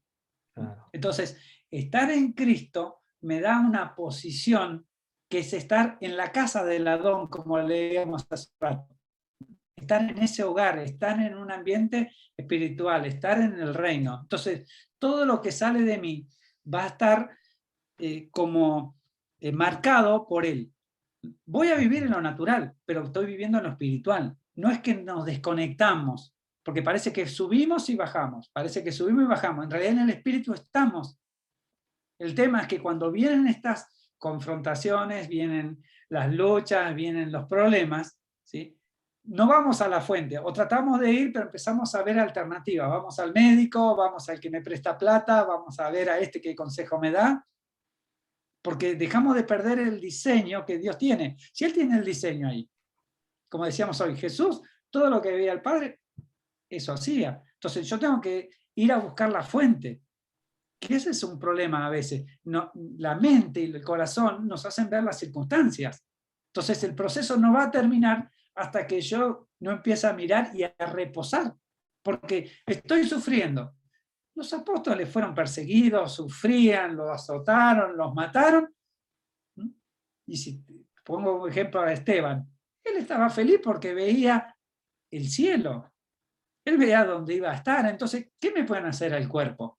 ¿Qué me pueden hacer? ¿Pasar hambre? Dios lo está permitiendo por algo. Entonces, mientras yo no entienda el proceso y mientras no deje todo en manos de Dios, como yo a veces doy el ejemplo de esto. Usted va con su hijo subiendo una escalera. Su hijo tiene 3 años. Se le suelta de la mano y empieza a caer. Aún estando con usted, no le puede hacer nada. El único que puede hacer es Dios. Entonces, aún queriendo estar con nuestro hijo, en nuestra familia, cuidando la casa para que no la roben, cuidando el auto, solamente Dios. Una vez veníamos con mi esposa de acá a 600 kilómetros, que tenemos toda la familia, y se nos cruza un guanaco. Un guanaco es como una llama, como un caballo pequeño, pero son muy veloces. Nosotros veníamos como más de 80 kilómetros por hora y se cruza. Y de repente hizo una maniobra rara que era imposible, porque cuando viene a la carrera era imposible que se retuerza todo y salga corriendo para el otro lado. Era algo imposible. Y eso choca el vehículo, uno pierde el vehículo, puede pasar cualquier cosa. Son muy grandes. Y le pregunto al Señor, ¿qué pasó? Y me muestra que arriba del techo había un ángel y el ángel con la ala iba limpiando el camino. Es decir, hay cosas que nosotros no podemos hacer. Sí. Es decir, Dios la está haciendo por nosotros, pero para eso tengo que vivir en paz. No tengo plata. Ah, bueno, Dios va a proveer. Él sabe lo que necesito. Por más que yo le diga, sí, ya sabe todo. Sí. Estamos buscando soluciones humanas en nuestra cabeza, en nuestro corazón, para algo que tiene resuelto. Por ejemplo, una vez tenía que ir a Israel, pero después me enteré que tenía que ir a Turquía. Entonces un pastor en Colombia me dice, mira, lo vi una sola vez en mi vida, no me conocía, y dice Dios que tenés que ir a Turquía. Sí, le digo, pero yo ya tenía todo el viaje resuelto, y el Señor empezó a cambiar los vuelos, y al final me hicieron un hueco para que yo pueda ir a Turquía. Entonces, yo no me tengo que andar preocupando. El Señor sabe, cuando uno es obediente, el Señor va a abrir las puertas para que todo se solucione y pase como Él quiere, porque son sus planes, no son los míos. Pero si sus planes me afectan, entonces, y yo estoy ahí, Dios, y busco cualquier cosa, ahí es donde no voy a encontrar la solución y voy a seguir metido en un proceso. Cuando viene un hijo a pedirle plata, y Dios, o algún amigo o algún pariente le viene a pedir plata, y usted dice, uy, pobrecito, le voy a dar plata, porque necesita. Estoy cortando el proceso de Dios. Tal vez Dios necesita que caiga más todavía. Y usted se pone en la posición de Dios a querer solucionarle la cosa. Me acuerdo una vez, vendimos a un hermano una camioneta, y yo tenía que ir a cobrar una de las cuotas, que era más o menos el 30% del valor del vehículo. Cuando voy me dice, no, mirá, justo la iglesia vamos a comprar un terreno, así que yo agarré la plata y la di ahí, la puse en el terreno por el negocio que le había salido. Le digo, pero bueno, podés hacer eso. Porque yo me hablo mucho de justicia y esto de poder avanzar en justicia. Le digo, cuando vos disponés de algo que es mío, porque vos me lo tenías que dar ahora, ¿sí? Yo no iba a tener problema, le iba a preguntar a Dios, Dios no va a tener problema. Pero yo no tengo problema con el dinero. Pero el problema lo tenés vos, porque hiciste algo injusto. Y encima ese hombre, ese hermano, tuvo 5 años juntando dinero para poder salir de vacaciones. Iba a salir con esa camioneta que era un motorhome. Y agarró y le prestó plata a otro para que se vaya de vacaciones. Porque el otro no se iba de vacaciones. Pero tampoco pensaba irse de vacaciones. Él, como él se iba de vacaciones, quería que el otro también salga y vaya a otro lado, ¿no? Y yo le decía, ¿y qué pasa? Porque vos te pusiste en el lugar de Dios, querés solucionarle la vida al otro, que no iba a salir de vacaciones. Ahora, ¿qué pasa si el otro tiene un accidente y se le muere el hijo? ¿Por qué se murió el hijo? ¿Quién es el culpable? ¿Qué pasa si en el viaje se destruye el vehículo, se mueren todos? ¿Quién te va a devolver el dinero? Es decir, hay una cuestión de querer tomar decisiones y decisiones importantes pensando como que Dios quiere eso. Entonces, bueno. Has tocado un punto, bueno, has tocado muchos puntos, pero acabas de tocar un punto que sonó muy fuerte, y es cuando a veces como ministros del Evangelio queremos tomar el papel de Dios con las personas. Cuando Dios quiere traer sufrimiento a una persona y nosotros queremos protegerlo y evitarle ese sufrimiento. O cuando nosotros queremos acelerar los tiempos de alguien, cuando en estos días me sucedió algo, Juan, lo voy a contar porque estas cosas nos sirven a todos y pues yo no estoy diciendo nombres, pues, respeto para la confidencialidad, pero yo quería que le ayudáramos a una persona, pero vi que nadie le ayudó. Me fui con el Señor y le dije, Señor, ¿por qué nadie le ayudó? Y me dijo el Señor, porque ella nunca sembró. Y como esa persona nunca sembró, pues nunca recogió. Tremenda enseñanza, porque uno a veces quiere llenar los vacíos que Dios, entre comillas, uno cree que son vacíos de algo que Dios no hizo. Dios no iba a conmover a ningún corazón, porque Dios no puede violar su palabra, ni su justicia, ni la forma en que Él procede. ¿Sí?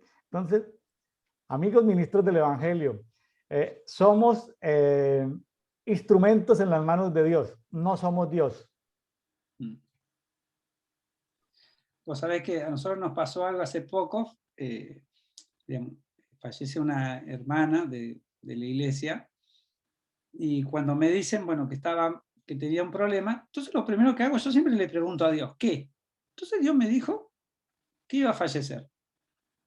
Pero en esto, mi esposa había tenido como grandes avances, como que estaba con mucho ánimo la señora, así que bueno, tenía un cáncer, después nos enteramos que era cáncer terminal, pero nos enteramos después que fallece. Y salió del hospital y bueno, tuvo como 5 días y termina muriendo. La cosa es que yo no le dije nada a mi esposa para no bajarle la expectativa de fe. Sí, claro. La palabra la guardo, yo siempre las Claro. guardo, las Sí, noto. no, es prudencia, es prudencia. Sí, porque tenemos que entender que Dios tiene propósito. A veces a nosotros nos parece que va a ser algo, y en esto digamos, yo entendí que hay un aprendizaje para mi esposa, un aprendizaje para mí, un aprendizaje para su familia, y cada uno, si yo quiero, digamos, si yo le digo a ella, no, el Señor me dijo que va a morir, automáticamente quiebro el proceso en ella, por una verdad revelada.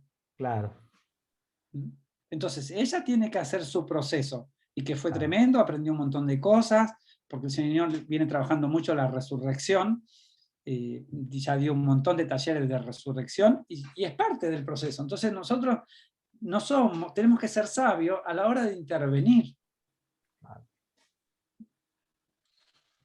Claro, excelente, me gusta eso. Sabiduría para saber cómo intervenir, porque Dios tiene un proceso también con cada uno y a veces una palabra revelada no puede, en uno no puede hacer que se detengan procesos que Dios está haciendo en otras personas.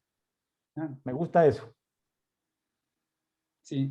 Bueno, voy a 2 Corintios 5:19. Está hablando del ministerio de la reconciliación. Ajá.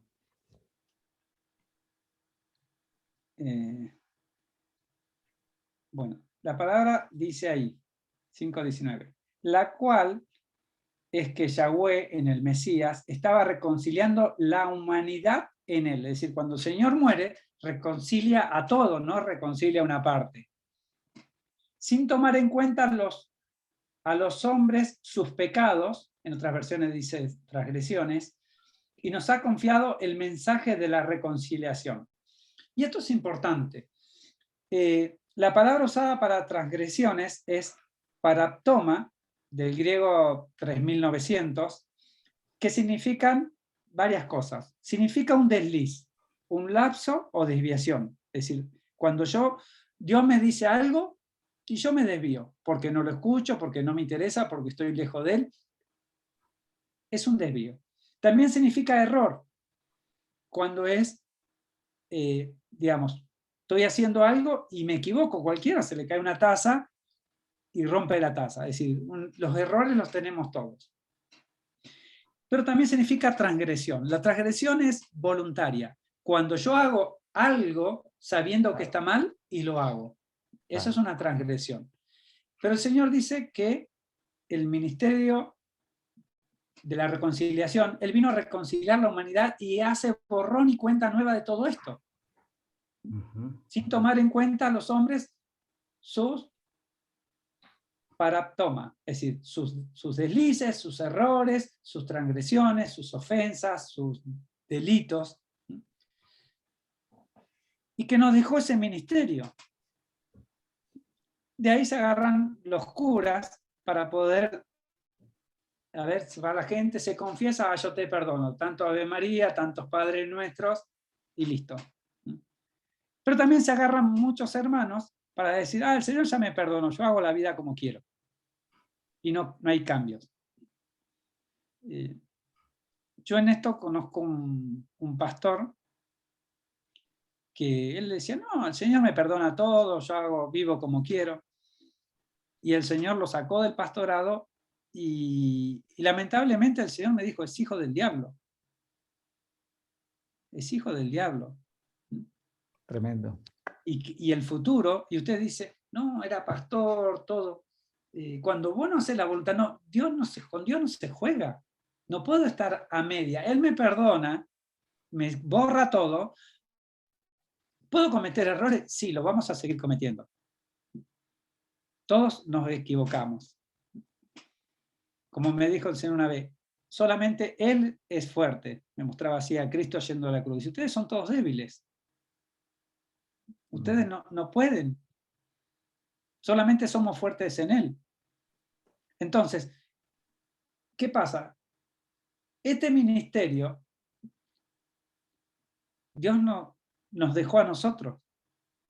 A todos. A todos. Entonces, ¿podemos perdonar pecado? Y la palabra dice que se lo podemos perdonar, se lo podemos retener. Es decir, ¿y qué hacemos? El tema es, cuando no estamos parados en Dios, vamos a declarar cosas que no son. Porque yo quiero decirle a alguien, mirá, no, Dios te perdona. ¿Y sabemos si Dios lo perdona? Porque todas las cosas tienen consecuencias. Entonces, queremos asumir el papel de Dios a través de tener esta palabra, sin saber lo que Dios tiene en su corazón. Juan, me hizo acordar de un operativo en el que participé en una ciudad, un operativo muy grande, había más de 100 personas, como de 15 países. Y pues la gente que vaya, pues normalmente pues tiene un nivel de, se supone que si están en esos eventos o en esas operaciones especiales, es porque han tenido un proceso con Dios y están más o menos limpios, o perdonados, o limpiados.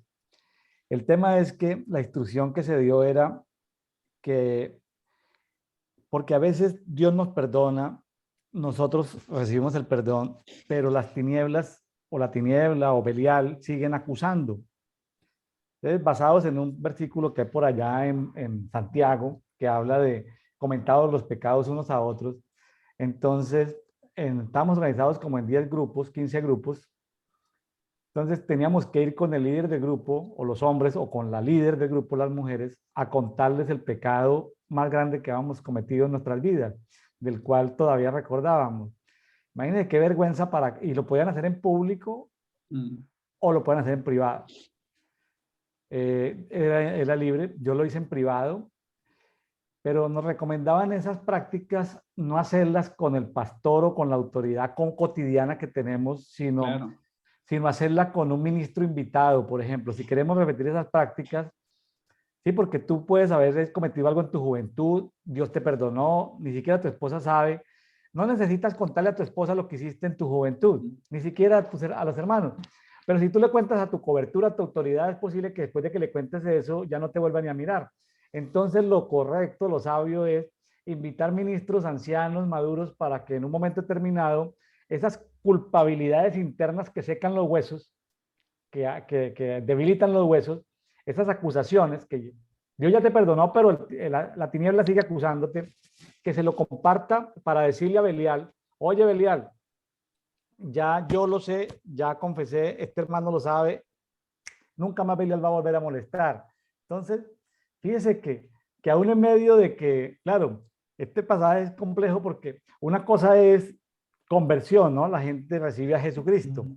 Pero ¿cómo llamamos a como cuando la gente entra en Cristo? Juan, la segunda parte. La primera es para los evangelistas, estos hermanos Claro. estas personas o estas precreyentes hoy son creyentes porque recibieron a Cristo. Primera parte. Pero la segunda parte, que las personas entren en Cristo, ¿cómo la llamaríamos? ¿Qué nombre tiene para eso? Sí, en realidad la conversión, como llaman algunos, digamos, Cristo, cuando muchos hablan de la oración de fe. Si yo jamás hice una oración de fe, pero muchos hablan de la oración de fe, que entonces le digo a Cristo, vení a mi corazón y vive acá. Él viene del primer día que me empezó a hablar, ya está. Sí, la El primera tema es parte. cómo empieza a crecer en medida que yo muero a mis cosas.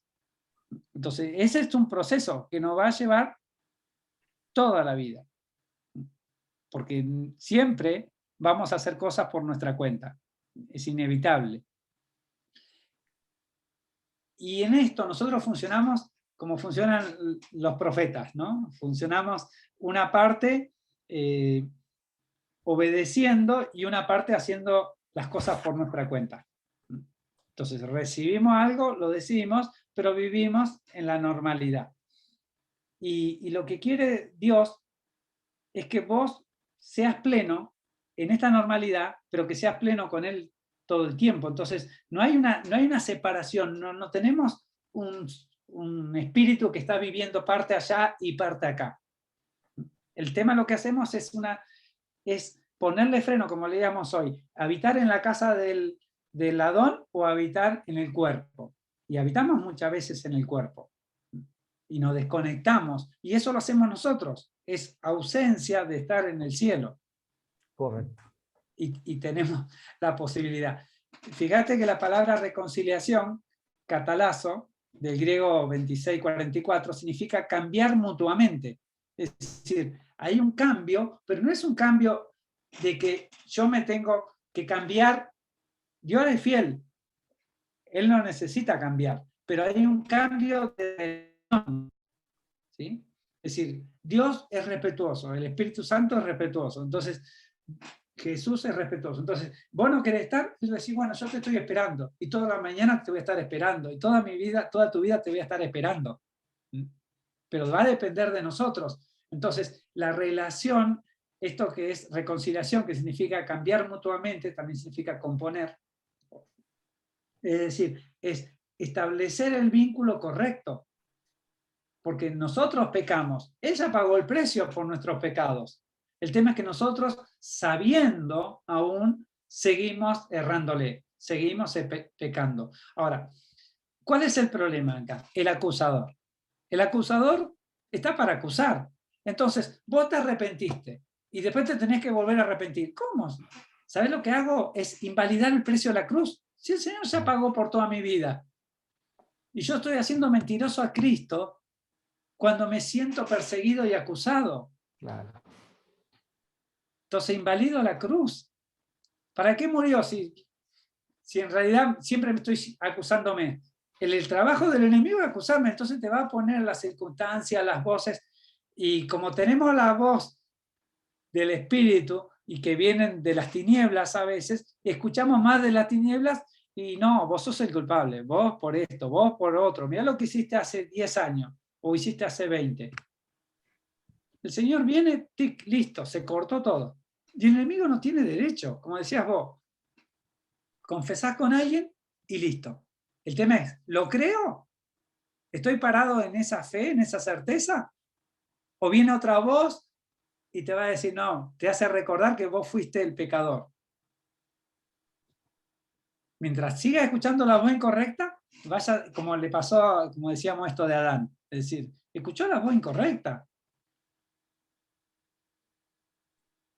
Él hasta ese momento vivía en una condición espiritual tremenda.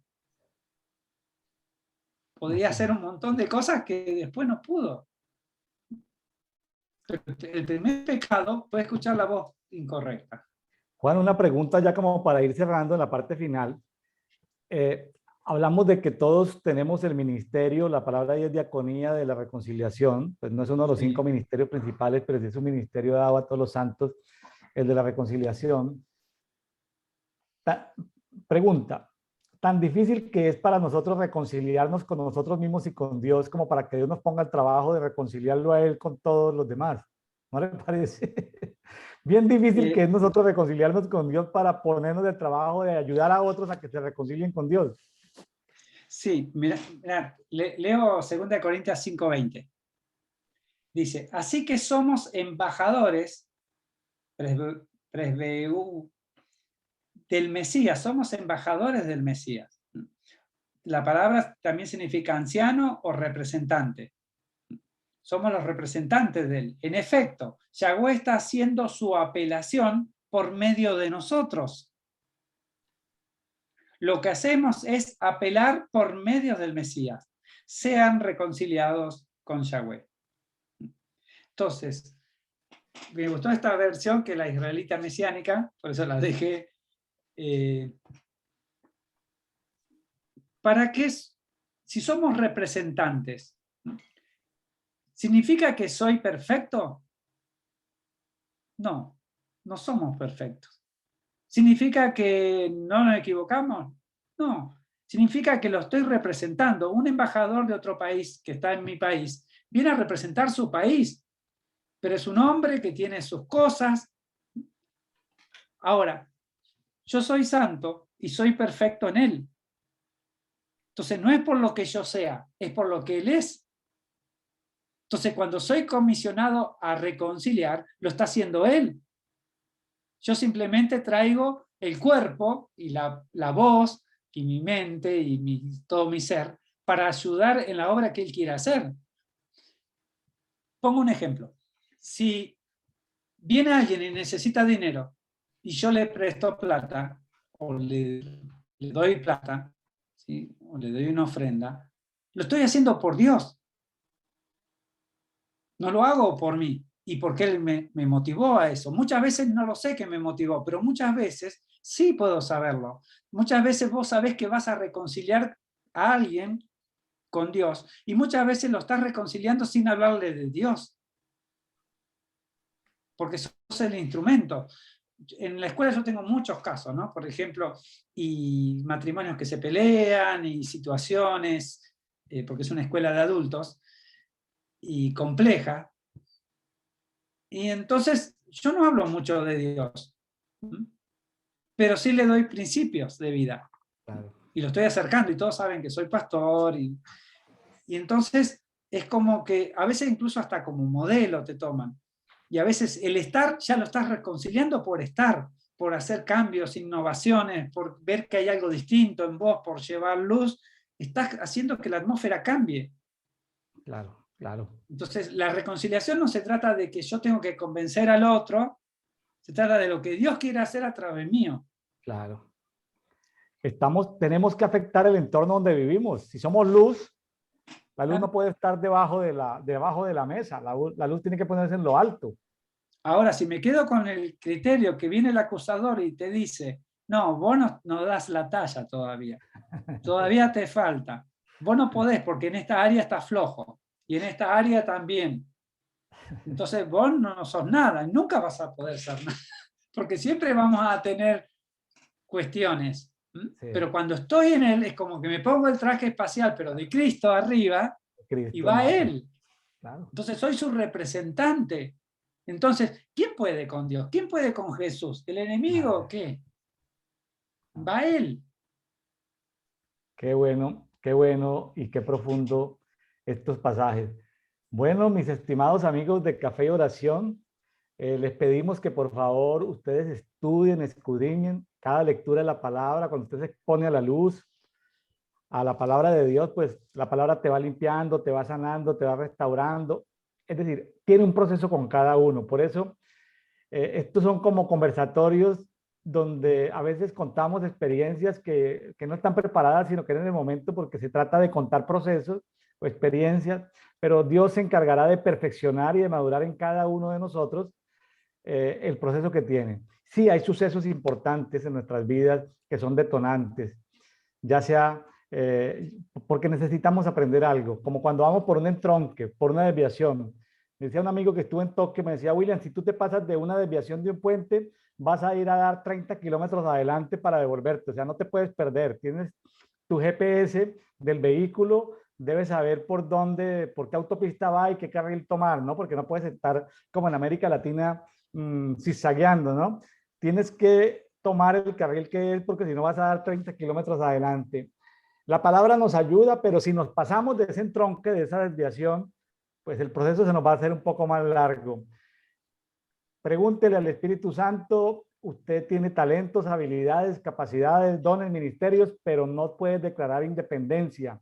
Cuando estamos en Cristo, dependemos de Él. Hasta en las cosas sencillas, si Él nos indica algo sencillo, como parar el vehículo, detenernos para hacer algo, hágalo. Pero sí, en lo sencillo se muestra el Señor también. Entonces, que no perdamos por motivos de religión, por motivos de activismo, que no perdamos la sensibilidad del espíritu cuando estamos en Cristo, mi estimado Juan. Entonces, que no perdamos esa sensibilidad.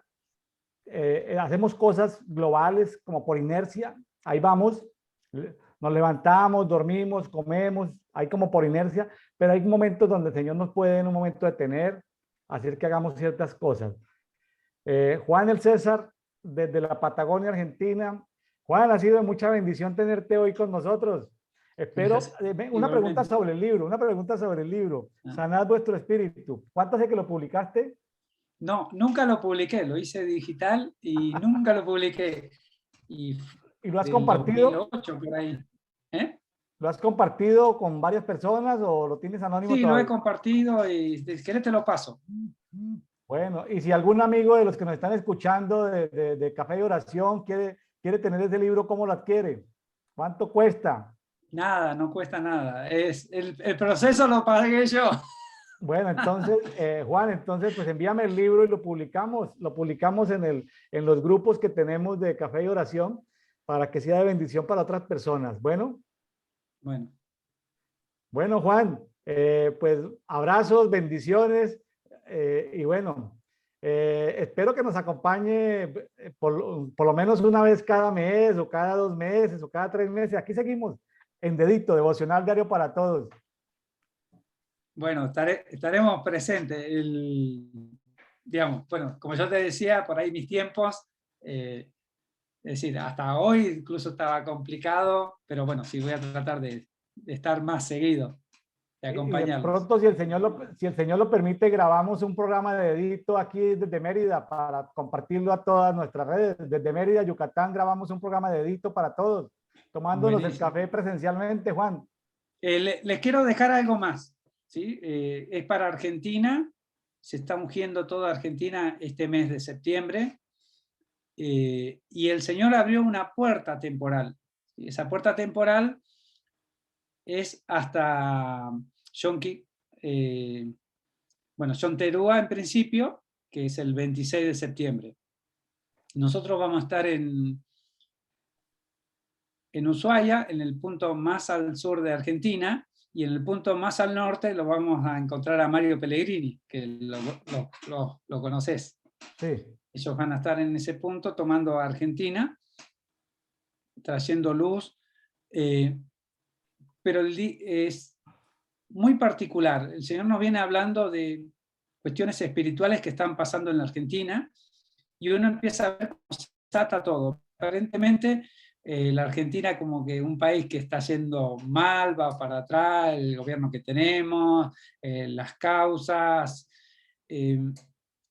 Hay que mirar cómo ve Dios a la Argentina y qué quiere Dios hacer. Entonces, si nos ponemos, mira, te cuento algo, cuando fue presidente Macri, el señor 40 días antes nos dijo va a ser Macri y había que derrotar tal entidad. Cuando fue Alberto Fernández, el señor dijo yo voy a hacer mi extraña obra. Listo, no podemos hacer nada. El Señor iba a hacer su extraña obra. Entonces su extraña obra es todo un proceso que está en la mano del Dios. Nosotros queremos que viene y domina al enemigo. El enemigo no puede dominar nada. Pero nosotros tenemos que ser entendidos para ver los tiempos, en qué momento estamos. Entonces, nosotros entramos en 40 días de ayuno y en 40 días de soplar el cuerno todas las mañanas. Todas las mañanas nos levantamos a soplar el cuerno, porque el Señor dijo nuevos aires para Argentina. Uh-huh. Hay gente de diferentes países que está en Argentina ahora ungiendo nuestro país. Así es. Se están estableciendo aires nuevos. Y yo creo que el Señor tiene tiempos para cada país. Hay temporadas, tanto para Chile, que por ahí decimos está mal, Colombia, que está mal, México, que me llegaban los reportes. Empecemos a ver los planes de Dios, los diseños de Dios. Porque ahí es donde vamos a tener la certeza, porque si no, estamos declarando cosas que no son. Estamos declarando, uy, esto está mal, mira la inflación, mira esto, mira lo otro. Y nos paramos en el mundo con los ojos del mundo. Tenemos que pararnos en Cristo para establecer lo que Cristo dice. Me hizo acordar de Nehemías, cuando Nehemías llegó y había mucho escombro.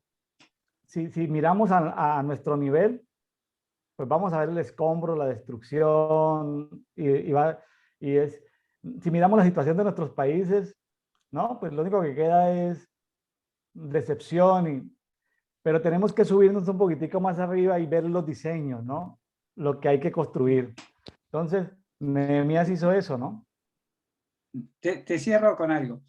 Hace unos 5 años atrás hubo un eclipse anular y pasó por nuestra provincia y pasó por un pueblito. Y el Señor nos dijo después, pues nosotros vimos el eclipse, pero el Señor dijo, la iglesia estaba dormida. El enemigo aprovechó eso para hacer pactos y sellar un montón de cosas. Entonces nos mandó después a un lugar que debe tener como 80 kilómetros de grande, una cordón montañoso o bajo,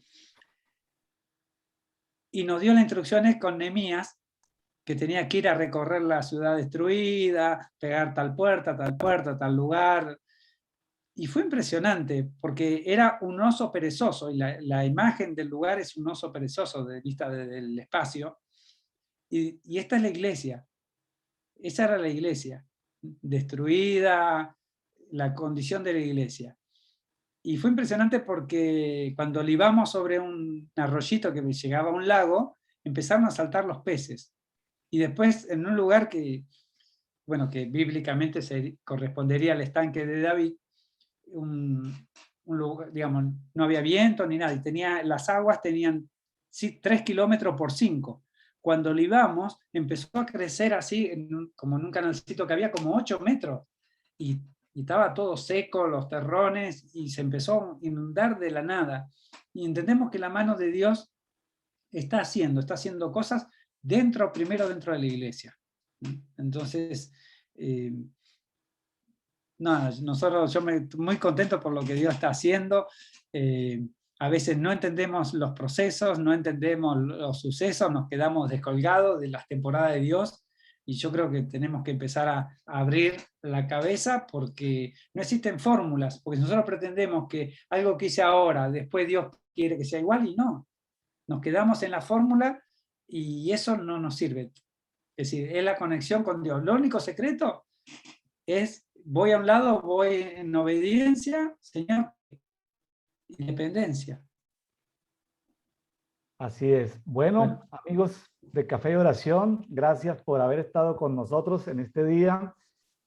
Bueno, gracias a nuestro amigo profeta Juan el César desde Esquel, provincia de la Patagonia, al sur de Argentina. Juan, bendiciones. Gracias. Bueno, bendiciones para vos y para todos. Abrazos. Nos vemos. Shalom. Chao, chao.